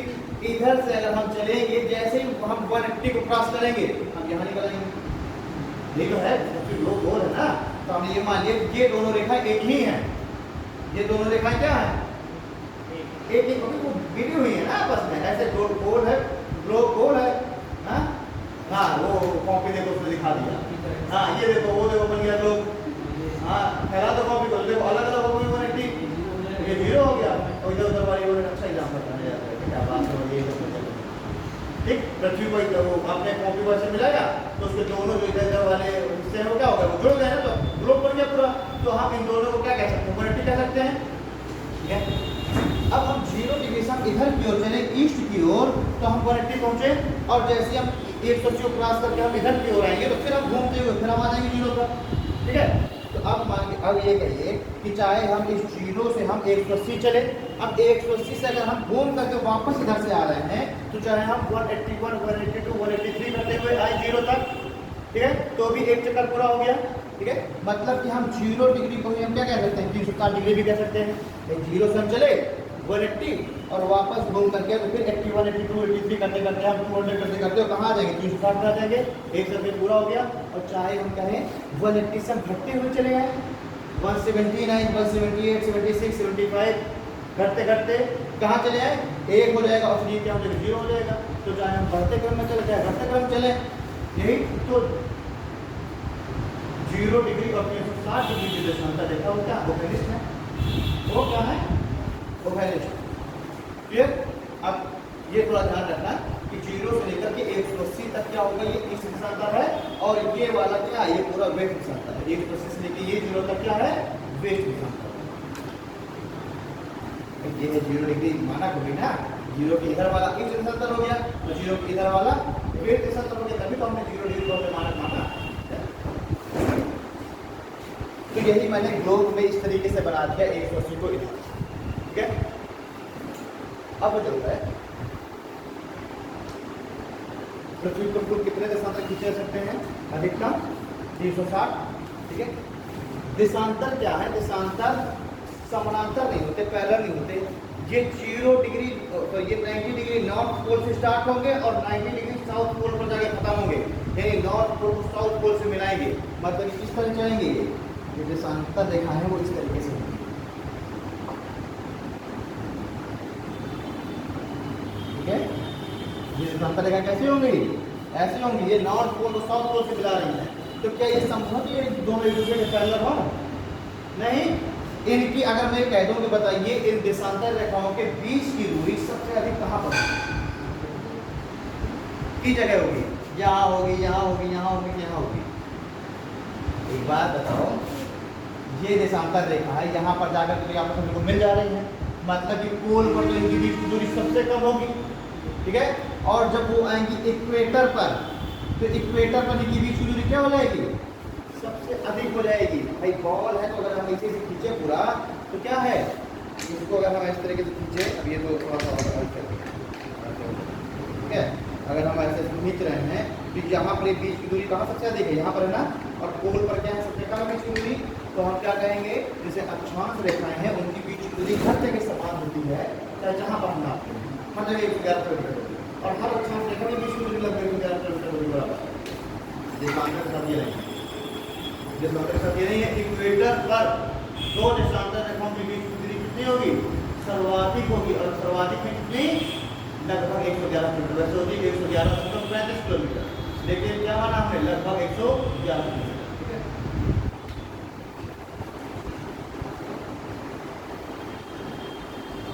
तो दो देशांतर रेखाओं की बीच की दूरी सर्वाधिक कहाँ होती है? इक्वेटर पर। अगर आपको कोई पूछ देता है कि दो देशांतर रेखाओं के बीच की दूरी सर्वाधिक कहाँ होगी, तो आप क्या बताएंगे? इक्वेटर पर। और दो देशांतर रेखाओं के बीच की दूरी सबसे कम कहाँ में होगी? पोल पर। पोल पर कितनी होगी दो देशांतर रेखाओं के बीच की दूरी? 0 किलोमीटर। सारी देशांतर रेखाएं जाकर वहाँ मिलती जा रही है, जुड़ती जा रही है, ठीक है। तो दो देशांतर रेखाओं के बीच की दूरी देशांतर पर कितनी होगी? 0 किलोमीटर। तो सब जाकर के चिपक गई आपस में, जुड़ गई। और सबसे ज्यादा कहाँ पर होगी? इक्वेटर। हाँ लगभग अक्षांश का इसका मतलब देखिए, अक्षांश में होती है 110.65, 110.65। और जो देशांतर है इनकी बीच की दूरी होती है इक्वेटर पर 111.35। तो हमने लगभग दोनों को 111।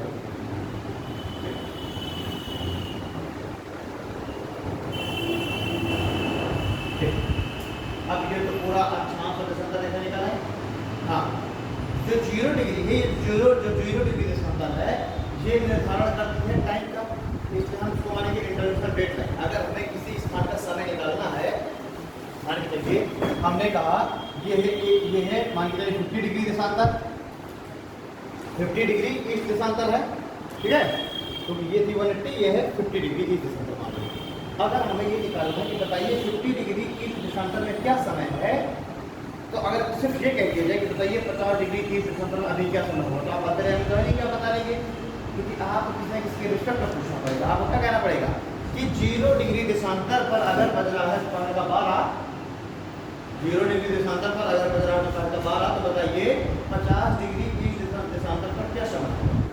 अब आप बता लेंगे, कैसे बताइए? 1 डिग्री देशांतर में पृथ्वी कितना समय ले रही है? 4 घंटे समय ले रही है 1 डिग्री देशांतर घूमने में।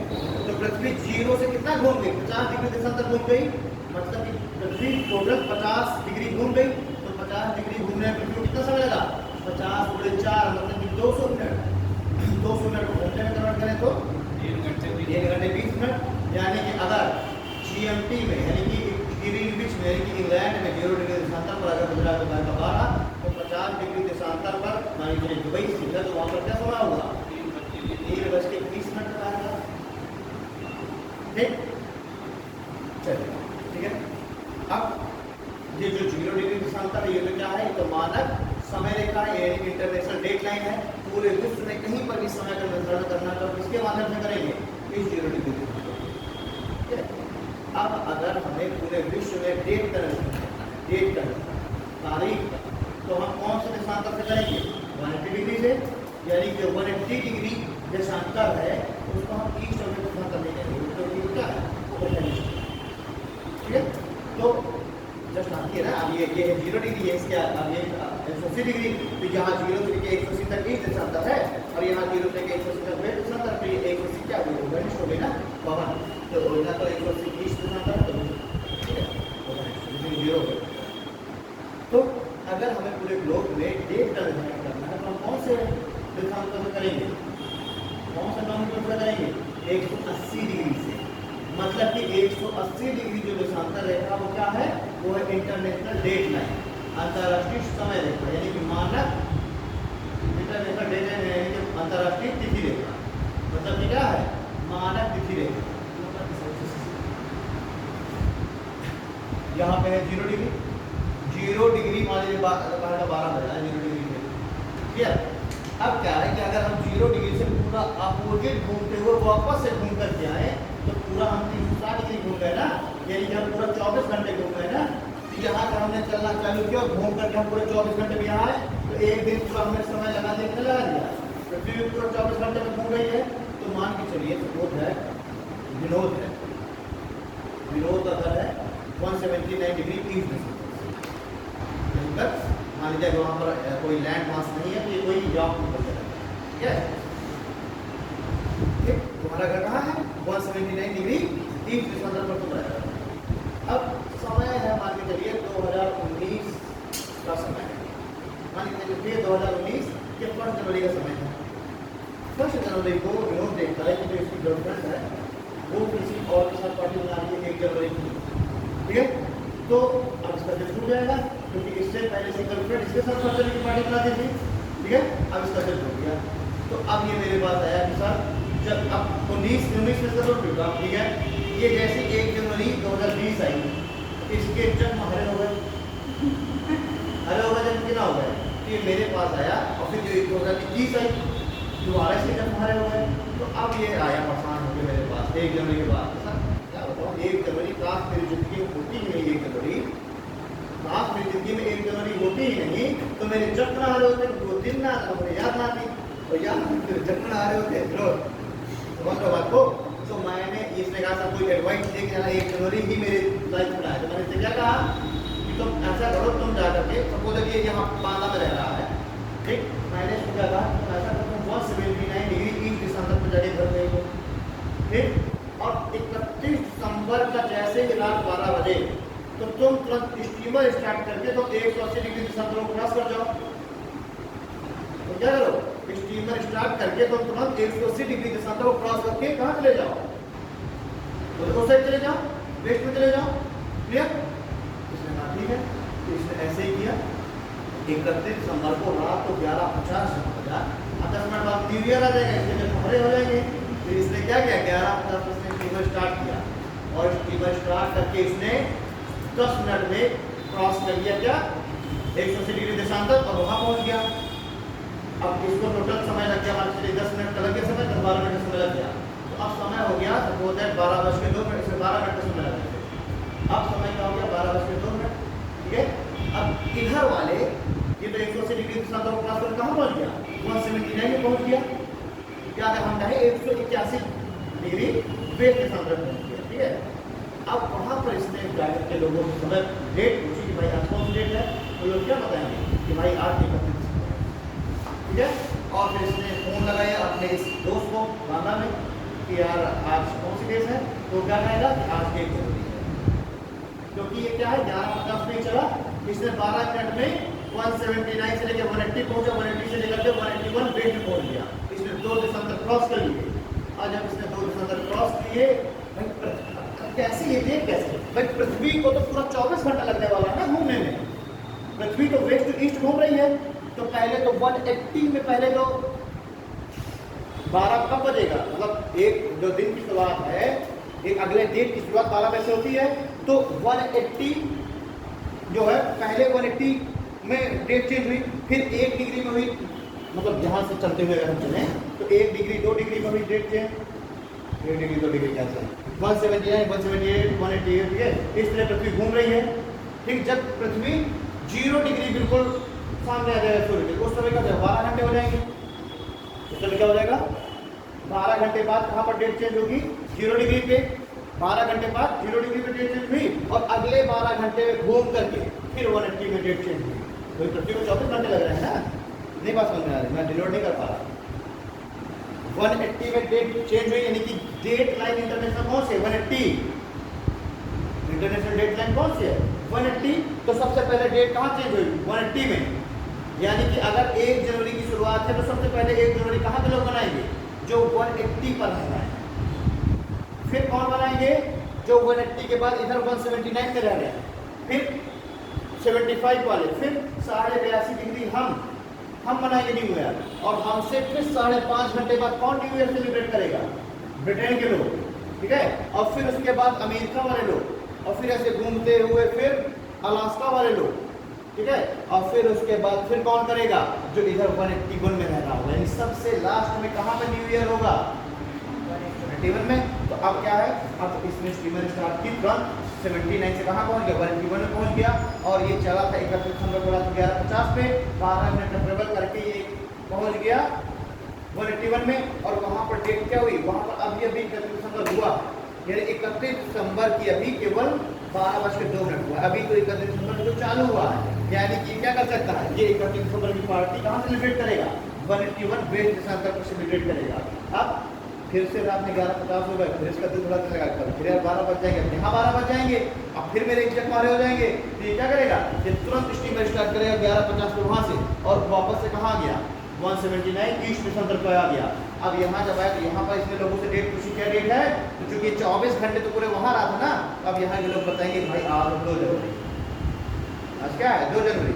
तो इसको ना तो 1 जनवरी वेस्ट देशांतर में पड़ी और ना ही 1 जनवरी ईस्ट देशांतर में पड़ी, क्योंकि ये वहाँ चला जा चुका था। तो इसके लाइफ में 1 जनवरी है नहीं है, तो इसके जब मारे हुए नहीं हुए, लेकिन एक फायदा भी हुआ, इसने 31 दिसंबर की पार्टी 2 बार बना ली।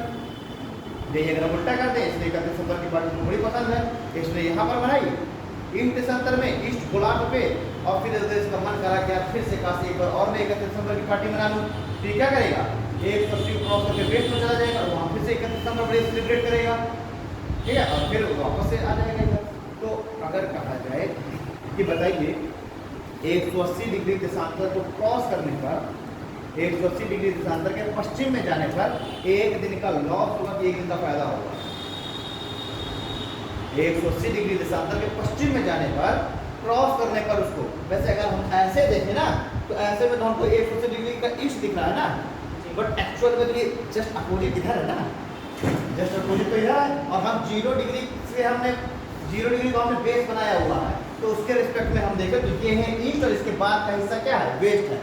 इसलिए अगर आप अपने एटलस में देखेंगे ना, एटलस में आपको हमेशा जो अमेरिका है वो ईस्ट पर बना हुआ मिलेगा, बट उसको लिखा जाता है वेस्ट अमेरिका। ग्लोब में कभी जाकर के एटलस देखना, हमेशा जो है यहाँ पर बना होगा एशिया, ठीक है, यहाँ पर आपका जापान अपान होगा, और यहाँ पर आपका अमेरिका का अलास्का वाला हिस्सा दिखेगा, और फिर बाकी का अमेरिका आपको यहाँ दिखेगा कि यहाँ पर हमेशा आपको लिखा हुआ मिलेगा ईस्ट अमेरिका, ठीक है, और यहाँ पर लिखा हुआ आपको मिलेगा वेस्ट अमेरिका। तो अब ये ना सोचने लगा यार ये तो पन्ने में ईस्ट वाला हिस्सा है, तो ये क्यों लिखा हुआ है वेस्ट अमेरिका, क्यों लिखा हुआ है क्योंकि यहाँ पर खींची हुई है 180 डिग्री देशांतर, और 180 से लेकर के और वापस यहाँ 0 डिग्री तक का पीछे से घूमते हुए आइए वो हिस्सा वेस्ट देशांतर, इसलिए ये है पश्चिमी अमेरिका और ये है पूर्वी अमेरिका। मेरे साथ इकट्ठा था ना, मैं सोचता था कि यार ये तो पेज में पूर्वी हिस्सा है पहले मतलब, ठीक है, तो ये क्यों लिखा हुआ है वेस्ट अमेरिका और इधर लिखा हुआ ईस्ट अमेरिका, जबकि इसको होना चाहिए था पश्चिम अमेरिका, इसको होना पूर्वी अमेरिका। लेकिन तब ये नहीं पता था कि यहाँ से 180 डिग्री देशांतर जा रही है। ठीक, तो बताइए कि देशांतर को क्रॉस कर जाने पर, उसके उस साइड चले जाने पर 1 दिन का लॉस होगा। मतलब मैं कहूँ अगर 179 से आप क्रॉस करके 181 में चले जाएँ तो 1 दिन का लॉस और 1 दिन का फायदा होगा। इसके लिए तो 1 दिन का लॉस हो गया,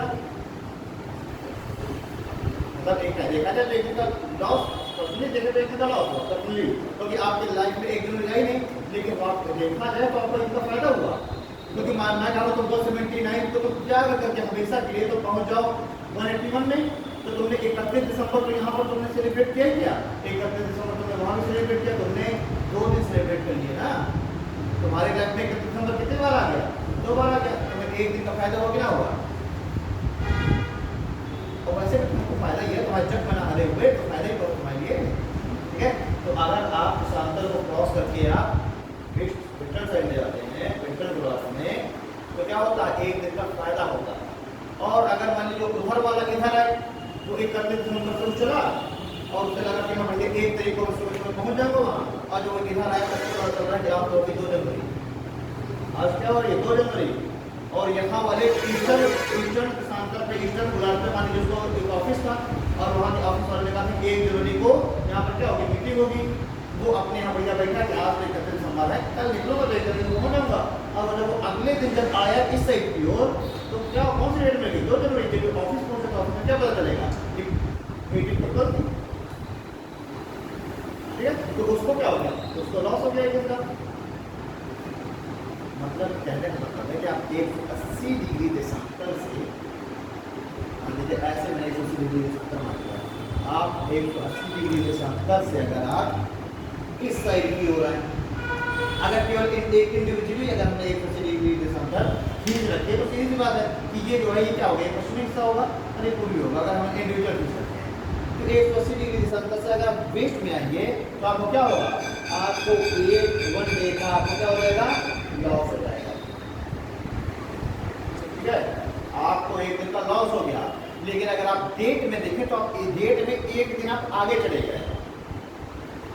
अगर हम लॉस की बात करें तो 1 दिन का तो लॉस हो गया, लेकिन अगर हम देखेंगे डेट में हम क्या होगा तो डेट में हम 1 दिन आगे चले गए। आप 31 से चले थे और 1 मिली या फिर 2 में जंप कर गए तो डेट में आपको 1 दिन आप क्या कर गए, जंप कर गए। और अगर हम देखें लॉस प्रॉफिट की बात करें तो 1 जनवरी का ही नहीं, दोनों फिनोमेना समझा रहे हैं। तो अगर हम बात करें कि दिन में क्या अंतर पड़ा तो हम कहेंगे 1 दिन का लॉस हो गया, क्योंकि 1 जनवरी का कोई लगता ही नहीं। और अगर हम डेट की बात करें तो डेट हम क्या बताएंगे कि हम 1 डेट हम आगे चले गए। चाहे हम जो चीज़ बोले एक ही बात होता है, हाँ नहीं तो बोल दूँगा बात एक ही है। चाहे हम डे में देखें तो 1 जनवरी अगर आप जंप कर गए मतलब कि वो 1 जनवरी का लॉस हो गया ना, ठीक है। तो डे में तो 1 दिन का क्या हो गया, लॉस हो गया। लेकिन डेट में हम क्या हुए, डेट में हम 1 दिन आगे चले गए। और अगर आप जाते हैं इधर ईस्ट की ओर तो क्या हो जाएगा, जस्ट अपोजिट, आपको 1 डे का फायदा हो गया, 1 डे का वो क्या हो गया, प्रॉफिट हो गया। 31 दिसंबर 2 बार जीतेंगे और डेट में 1 दिन हम पीछे चले गए। 31 के बाद 1 आना नहीं था, लेकिन हम यहाँ गए फिर से 31 जीना पड़ रहा, ठीक है। तो डेट में तो 1 दिन हम पीछे चले गए, लेकिन डे में हमने क्या हुआ, हमें 1 दिन का फायदा हो गया। समझा रहा ना, बनाए लोग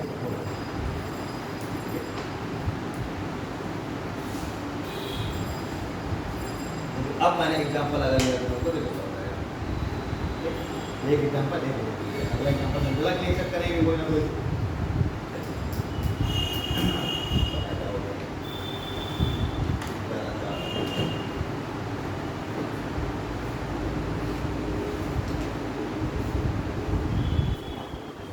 जिस तरीके से 0 डिग्री देशांतर तो सीधे खींचा गया है, बट 180 डिग्री देशांतर को सीधा नहीं खींचा गया, उसको जिग जैग खींचा गया है।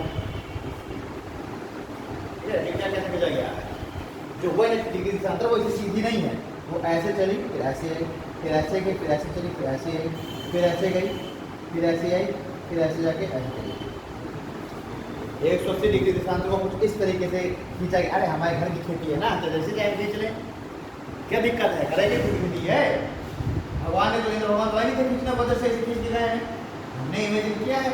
अब ये जिग जैग खींचने के पीछे का कारण है,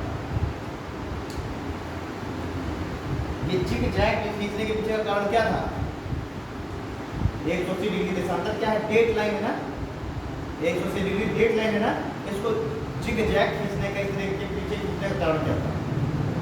हम सभी जानते हैं कि ये है 180 डिग्री देशांतर, 180 डिग्री देशांतर के इधर स्थित है रशिया, ठीक है, और इधर स्थित है यूएसए। हम सभी जानते हैं नहीं, इसी तरह 180 डिग्री देशांतर के इससे स्थित है रशिया, इधर स्थित है यूएसए। यहाँ पर एक जो है जगह स्थित है, एक लैंड मास स्थित है अलास्का। क्या स्थित है? अलास्का यहाँ पर स्थित है। ये अलास्का पहले हुआ करता था रशिया का हिस्सा, ठीक है। और फिर रशिया ने इस अलास्का को क्या किया? रशिया को लगा कि बेकार जमीन है, बर्फ से ढकी रहती है, कोई मतलब नहीं है। रशिया ने क्या करी? यूएसओ को दे दिया। यूएसओ और उनको वहाँ पर क्या लॉटरी लग गई, प्रचुर भंडार, खनिज संसाधनों के प्रचुर भंडार, ठीक है। यार रिकॉर्डिंग चलेगी, ठीक है। तो अलास्का यूएसओ वालों के लिए क्या साबित हुआ? Lottery, bumper offer. वहाँ भाई जबरदस्त प्रचुर भंडार, और प्राकृतिक गैस तो इतनी है कि अलास्का से अगर पूरा बर्फ हटा दिया जाए तो जो है कम से कम 100 सालों तक खुद भी प्राकृतिक गैस का पूरा खाए पिए नहाए सब प्राकृतिक गैस से, नेचुरल गैस से, और बेच भी सकता है। इतनी नेचुरल गैस है, इतना ज़्यादा कोल है। पहले ये पूरा का पूरा जो हिस्सा था ये था इक्वेटर पर था। अब ये किसी को ठीक है, ये वाला जो पूरा हिस्सा था जो आजकल जो बर्फ से ढका रहता है, रशिया, ग्रीनलैंड, फिनलैंड, ये सब का हिस्सा, ये पहले कभी आज से 4-6-10 करोड़ साल पहले कहाँ हुआ करते थे? बिल्कुल इक्वेटर पर, यानी यहाँ के समय कनाडा के ऊपर गोरे दिखाई देते हैं ना, उस समय रहा होगा कनाडा में अगर लोग रहे होंगे तो काले रहे होंगे, क्योंकि बिल्कुल इक्वेटर पर रहेंगे। इक्वेटर पर ज़्यादा गर्मी, ज़्यादा जो है धूप और सोचते हैं ज़्यादा काले हो जाएंगे। तो जहाँ पर अगर इक्वेटर पर सबसे ज़्यादा गर्मी है, सबसे ज़्यादा बारिश होगी, सबसे ज़्यादा जीव जंतु होंगे, और सबसे ज़्यादा जीव जंतु सबसे ज़्यादा मरेंगे, और मरेंगे तो दबेंगे जमीन के नीचे, तो दबेंगे तो क्या होगा? इसी तो पेट्रोलियम बनेगा। पेट्रोलियम को रिसिवली थोड़ा जाना गया था, वो दब गए, और इतना ज़्यादा लोड उनके ऊपर पड़ गया, इतना ज़्यादा दबाव पड़ गया, दबाव ज़्यादा और टेम्परेचर भी अधिक, क्योंकि हम पृथ्वी के जितना नीचे गहराई में जाएगा तो टेम्परेचर बढ़ता जाएगा, उसमें क्या बढ़ता जाएगा? प्रेशर बढ़ता जाएगा। और अत्यधिक दबाव और अत्यधिक प्रेशर की वजह से क्या होता है? जो भी वनस्पतियाँ, जीव जंतु हैं, जिसमें कन्वर्ट हो जाते हैं, पेट्रोलियम में कन्वर्ट हो जाएंगे। ये पीछे वाला हिस्सा पहले था यहाँ पर इक्वेटर पर, इसलिए यहाँ पर खूब जीव जंतु दबे, और बाद में धीरे धीरे कहाँ पहुँच गया? ऊपर पहुँच गया, तो जीव जंतु नीचे ही है ना। पर रशिया को लगा कि ये तो बेकार है यार, यहाँ पर बराबर कुछ होता है नहीं, बेकार है हिस्सा, और उसकी सिक्योरिटी हमें अलग खर्चा करना पड़ता है। बेच दिया अमेरिका को, अमेरिका के वैज्ञानिकों ने दिमाग लगाया कि ये कभी ना कभी होता। उसके बाद थ्योरी आई कॉन्टिनेंटल ड्रिफ्ट थ्योरी, ठीक है। और ड्रिफ्ट थ्योरी आई तो साइंटिस्ट ने क्या बताया कि ये वाला हिस्सा कभी ना होगा इक्वेटर पर रहा होगा, तो फिर वहाँ के जो यूएसए के जो रहेंगे वैज्ञानिक, उन्होंने कहा इक्वेटर पर था कभी ना कभी हमारा पूरा का पूरा देश, अलास्का भी रहा होगा, और अलास्का रहा होगा तो यहाँ पर जीव जंतु खूब रहे होंगे, दबे होंगे तो निश्चित यहाँ पर फर्स्ट नीचे क्या होगा? कोयला होगा, ठीक है। तो वहाँ पर जब अनुसंधान रिसर्च हुई, वाकई तो वहाँ पर सबसे मात्रा में कोयला, बहुत ज़्यादा कोयला, अभी आज जो हमें दिख रहा है कि कोयले के जो क्षेत्र हैं इनसे बहुत अधिक कोयला, ठीक है। सऊदी अरब वगैरह कुछ नहीं है, जितना पेट्रोलियम, लॉटरी लग गई, कभी ना कभी फंस जाएगी तो उसको देगी, बर्फ हटाएंगे, उतना निकाल लेंगे, ठीक है। आप समझिए रशिया के हिस्से में था पहले अलास्का, कोई दिक्कत नहीं है। रशिया में अगर 1 जनवरी है तो अलास्का तो के लोग भी 1 जनवरी बनाएंगे, क्योंकि वो रशिया के वासी थे, ठीक है। अब अलास्का वाले पहुंच गया अमेरिका में, रशिया मना रहा है 1 जनवरी आज, और अमेरिका मनाएगा 1 जनवरी कल।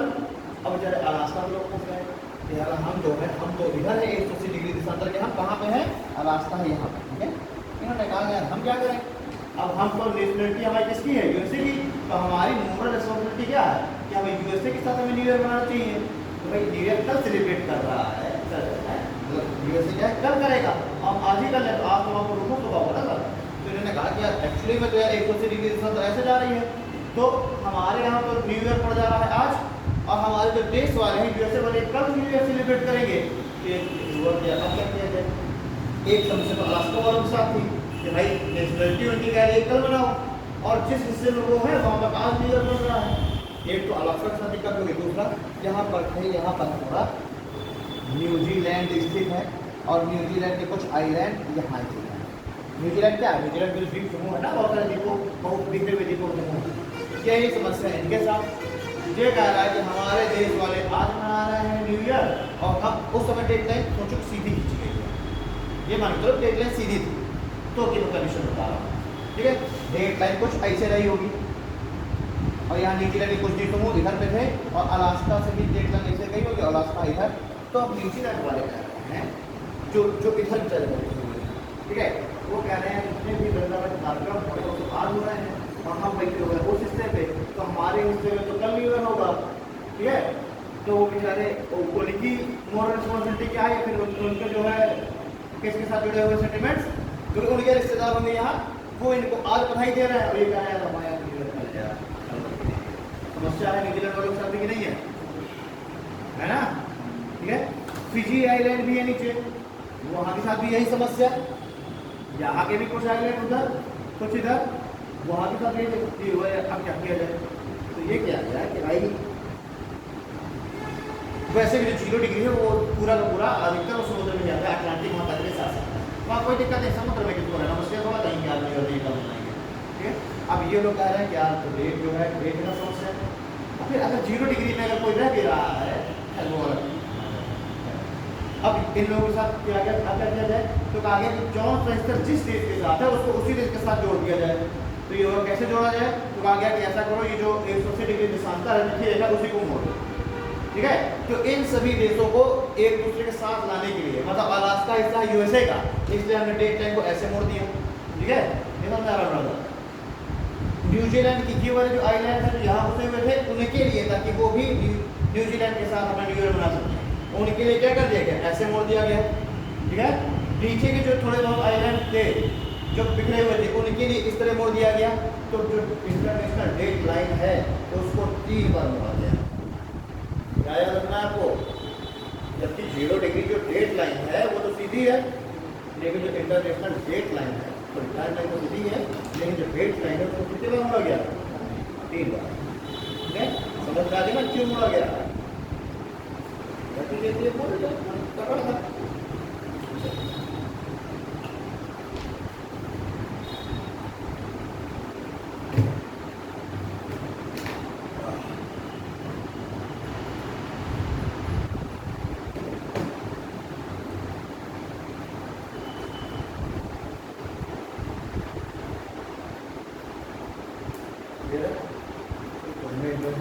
हमने अपनी सुविधा अनुसार हमने 3 जगह से मोड़ दिया, ताकि अलास्का यूएसए के साथ आ जाए, न्यूजीलैंड के आ जाए उनके साथ आ जाए, फिजी आइलैंड्स एक साथ। अब चलते चलते हम थोड़ा सा भारत की स्थिति देख रहे हैं, भारत कहाँ पर स्थित है।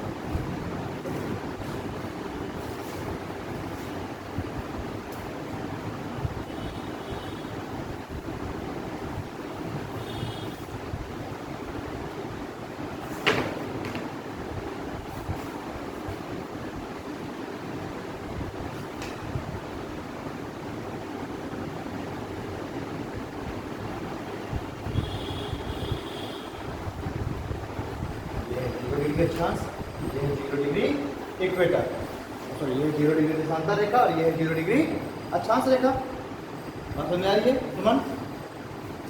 कहा गया भारत, अब हमको देखना है भारत किस हिस्से में कहाँ पर स्थित होगा, यहाँ स्थित है, यहाँ है, यहाँ है, यहाँ कहाँ है भारत। तो अब भारत की हमें स्थिति जाननी है, तो पहले हम भारत के क्या कर लेंगे, कोऑर्डिनेट्स जान लें कि भारत का विस्तार किस अक्षांश किस अक्षांश किस देशांतर किस देशांतर तक है, ठीक। अब भारत के हमको क्या जानना है, विस्तार जानना है।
कहाँ पे गड़बड़ दिख रहा है?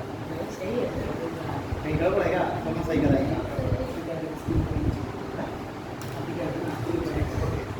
ठीक है, तो ये है भारत हमारा। अब हमको देखना है कि भाई भारत कहाँ पर स्थित, भारत के कोऑर्डिनेट्स क्या है। हमें भारत के कोऑर्डिनेट्स पता चल गए कि भारत से कौन सी अक्षांश रेखाएं भारत से गुजर रही हैं, और सबसे उत्तरी अक्षांश रेखा कौन सी है, सबसे दक्षिणी अक्षांश रेखा कौन सी है, सबसे पश्चिमी देशांतर कौन सी है, सबसे पूर्वी देशांतर कौन सी है। अगर हमें ये पता चल जाए तो हम क्या करेंगे, हम लोग में भारत को लोकेट कर देंगे तुरंत, ना कर देंगे। रेखा बहुत मुझे अभी कर रही है।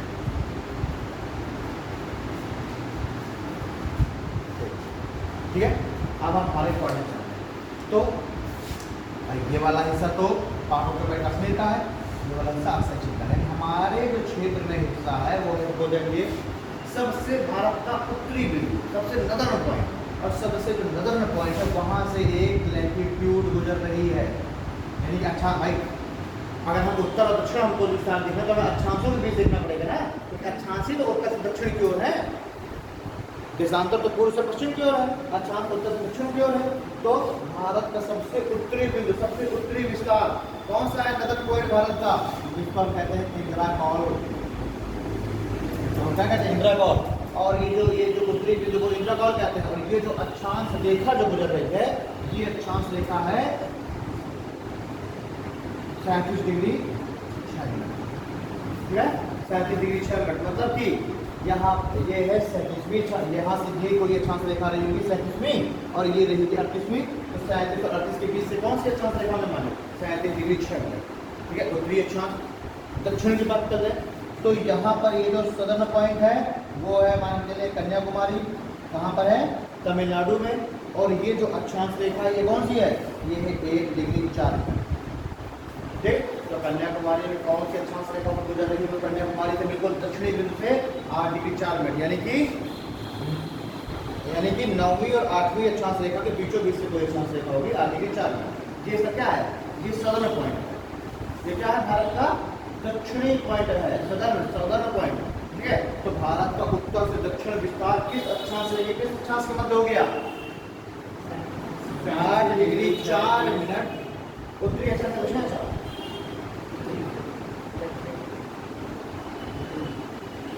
पृथ्वी का उत्तर से दक्षिण विस्तार 37 डिग्री 6 मिनट उत्तरी अक्षांश से लेकर के 8 डिग्री 4 मिनट दक्षिण अक्षांश। सब लोग दक्षिण अक्षांश, सही है, दक्षिण अक्षांश।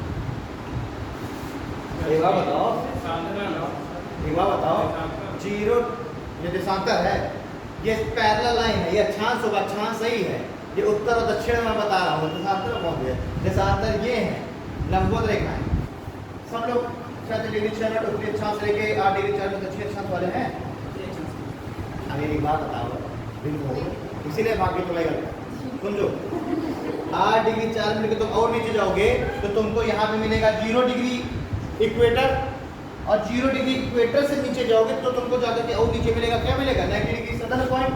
तो एक बात बताओ, ये पूरा का पूरा हिस्सा 0 डिग्री के ऊपर है तो है, तो 0 डिग्री के ऊपर का जो गोलार्ध होगा वो उत्तरी गोलार्ध कहलाएगा कि दक्षिणी गोलार्ध कहलाएगा, उत्तरी कहलाएगा ना।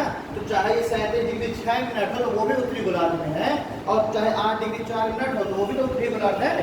वो 0 डिग्री के भी नीचे कहाँ निकल गया, अगर मान लीजिए हमारा तमिलनाडु बढ़ के ऐसे होता 0 डिग्री के नीचे निकल गया होता और होता 2 डिग्री साउथ 2 डिग्री पे, तो हम कह सकते थे कि भारत का विस्तार 37 डिग्री 6 मिनट उत्तरी अक्षांश से लेकर के 2 डिग्री दक्षिणी अक्षांश तक है, तो कह सकते। लेकिन भारत कहाँ खत्म हो गया है, भारत तमिलनाडु में खत्म हो गया 8 डिग्री 4 मिनट पे। तो कौन सा अक्षांश है, कौन सा अक्षांश हो गया, दोनों उत्तरी अक्षांश तो हैं, दोनों जो कि इक्वेटर के उत्तर में है। ठीक है, तो भारत का यानी कि अब हम क्लियर हो गए कि भारत इन दो में ही स्थित है। अब अभी तक तो हम क्लियर नहीं थे कि भारत इन चारों में से कहाँ स्थित है, नहीं क्लियर थे। लेकिन भारत का सिर्फ उत्तरी अक्षांश और दक्षिणी अक्षांश, ये दक्षिणी अक्षांश भारत का मैं कह रहा हूँ, लोग नहीं। ठीक है, भारत का जब हमें सबसे उत्तरी बिंदु सबसे दक्षिणी बिंदु पता चल गया, वहाँ की अक्षांश रेखाएं पता चल गई, मतलब कि ये है 0 डिग्री, इसी के 0 डिग्री के ऊपर यहाँ पे कहीं होगी ये 8 डिग्री अक्षांश रेखा। ठीक है, ये होगी कोई 8 डिग्री अक्षांश रेखा, और ऊपर चले जाएंगे, ये 90 है ना, और ऊपर 90 है यहाँ पर सबसे ऊपर, तो ये है 8 डिग्री, यहाँ से कहीं से क्या होगी, यहाँ से होगी 37 डिग्री। अच्छा ये होगी, ये है 0, ये होगी 8, ये होगी 37, तो और ऊपर होगी 60, तो ऊपर सबसे ऊपर होगी 90। मतलब कि भारत इतने क्षेत्र में ही कहीं ना कहीं स्थित है, लेकिन अभी हमें ये नहीं पता कि इस वाले भाग में स्थित है कि इस वाले भाग में स्थित है। मतलब कि ये 0 डिग्री देशांतर है ना ये, तो अभी हमें ये नहीं क्लियर कि 0 डिग्री देशांतर के पूर्व में स्थित है कि 0 डिग्री देशांतर के पश्चिम में स्थित है, अभी क्लियर नहीं हुआ ना आपको। ठीक है, जैसे 0 डिग्री के ऊपर वाला उत्तरी गोलार्ध है, 0 डिग्री के नीचे वाला दक्षिणी गोलार्ध है, वैसे ही इस 0 डिग्री देशांतर के ईस्ट वाला पूर्वी देशांतर है और इस 0 डिग्री के वेस्ट वाला क्या है, पश्चिमी देशांतर। अभी हमको सिर्फ ये पता कि भारत इतने में से कहीं है, लेकिन इन दोनों में से कहाँ है, यहाँ है, यहाँ ये नहीं पता। अभी कैसे पता चलेगा। अब हम भारत देखेंगे पूर्व से पश्चिम दिशा, तो भारत की एक जो है देशांतर रेखा जो कि ऐसे गुजर रही है, भारत का एक बिल्कुल पूर्वी बिंदु है, और ये पूर्वी बिंदु क्या है, किबिथू कहाँ पर है, अरुणाचल प्रदेश में।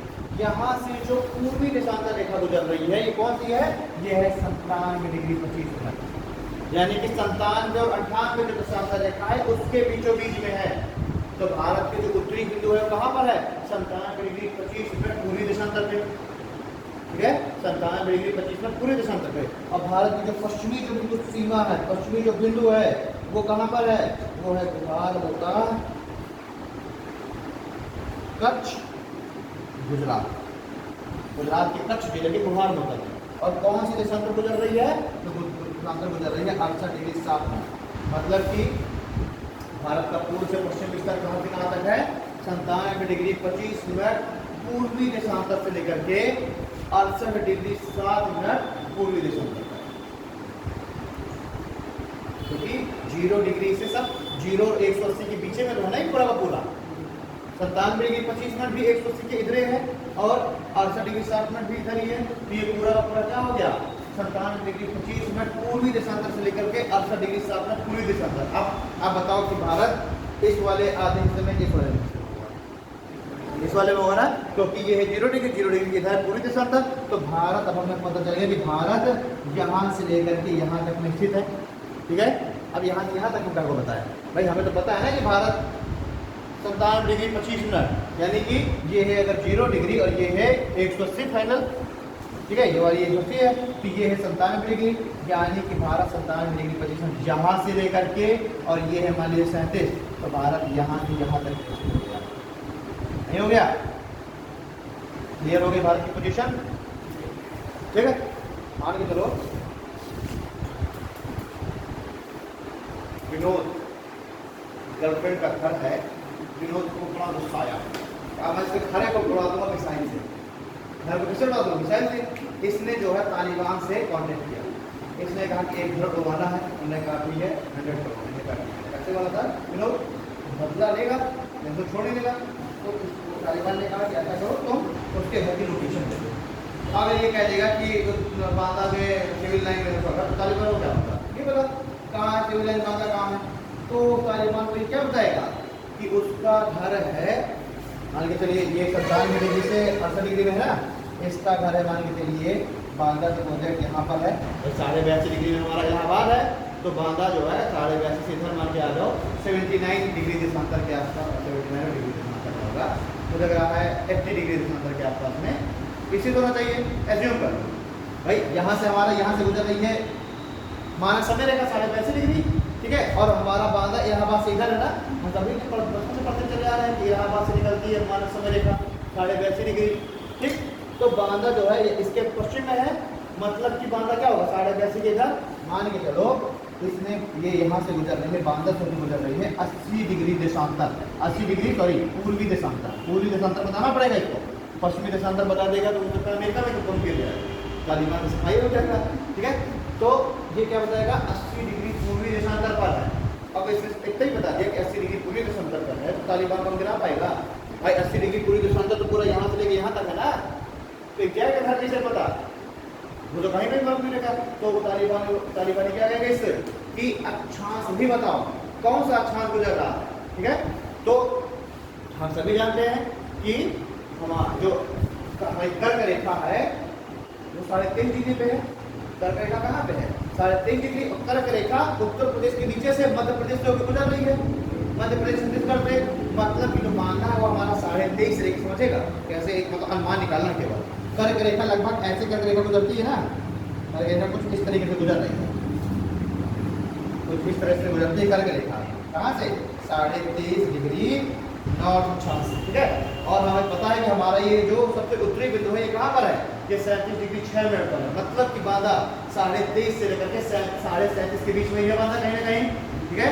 तो हमने एज्यूम किया कि 23.5 से थोड़ा एमपी से गुजर रही है, उज्जैन से मान लीजिए, उससे थोड़ा सा ऊपर उज्जैन अक्षांश में हमने मान लिया, हर एक अक्षांश के बीच की दूरी कितनी होती है? 11 किलोमीटर होती है।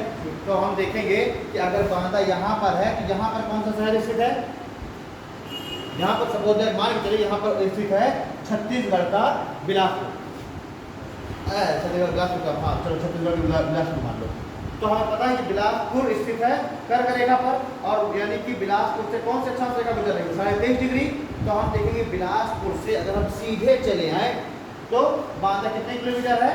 मान लीजिए 111 किलोमीटर, ठीक है। क्या माने कि बिलासपुर से अगर सीधे चले आए तो बांधा 111 किलोमीटर।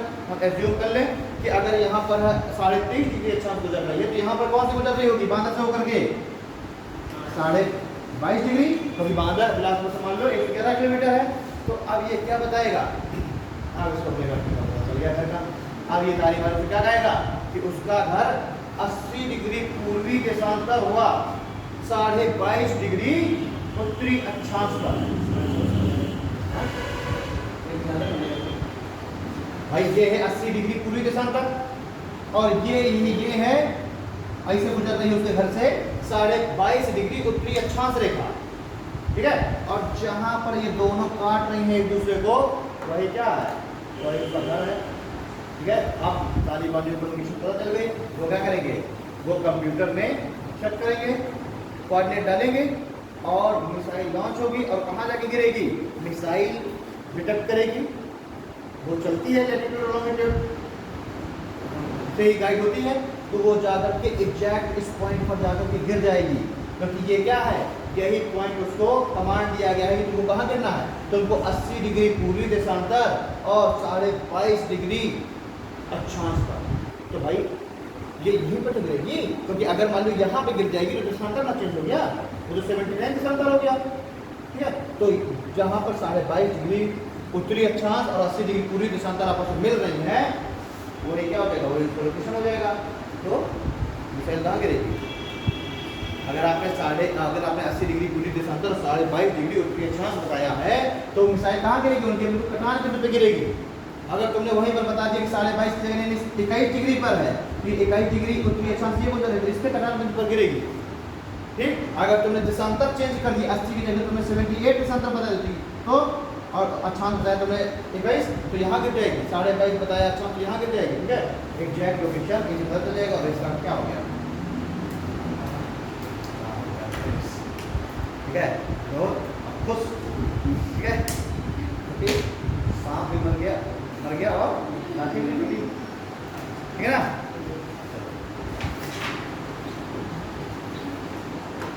तो भारत की पोजीशन हमने कहाँ देखी? यहाँ। अगर कहा जाए भारत पूरे गोलार्ध में कहाँ स्थित है, तो हम क्या बताएंगे? भारत पूरे गोलार्ध में ईस्ट, नॉर्थ, वेस्ट, साउथ, ये है भारत। तो कौन सी डायरेक्शन हो गई?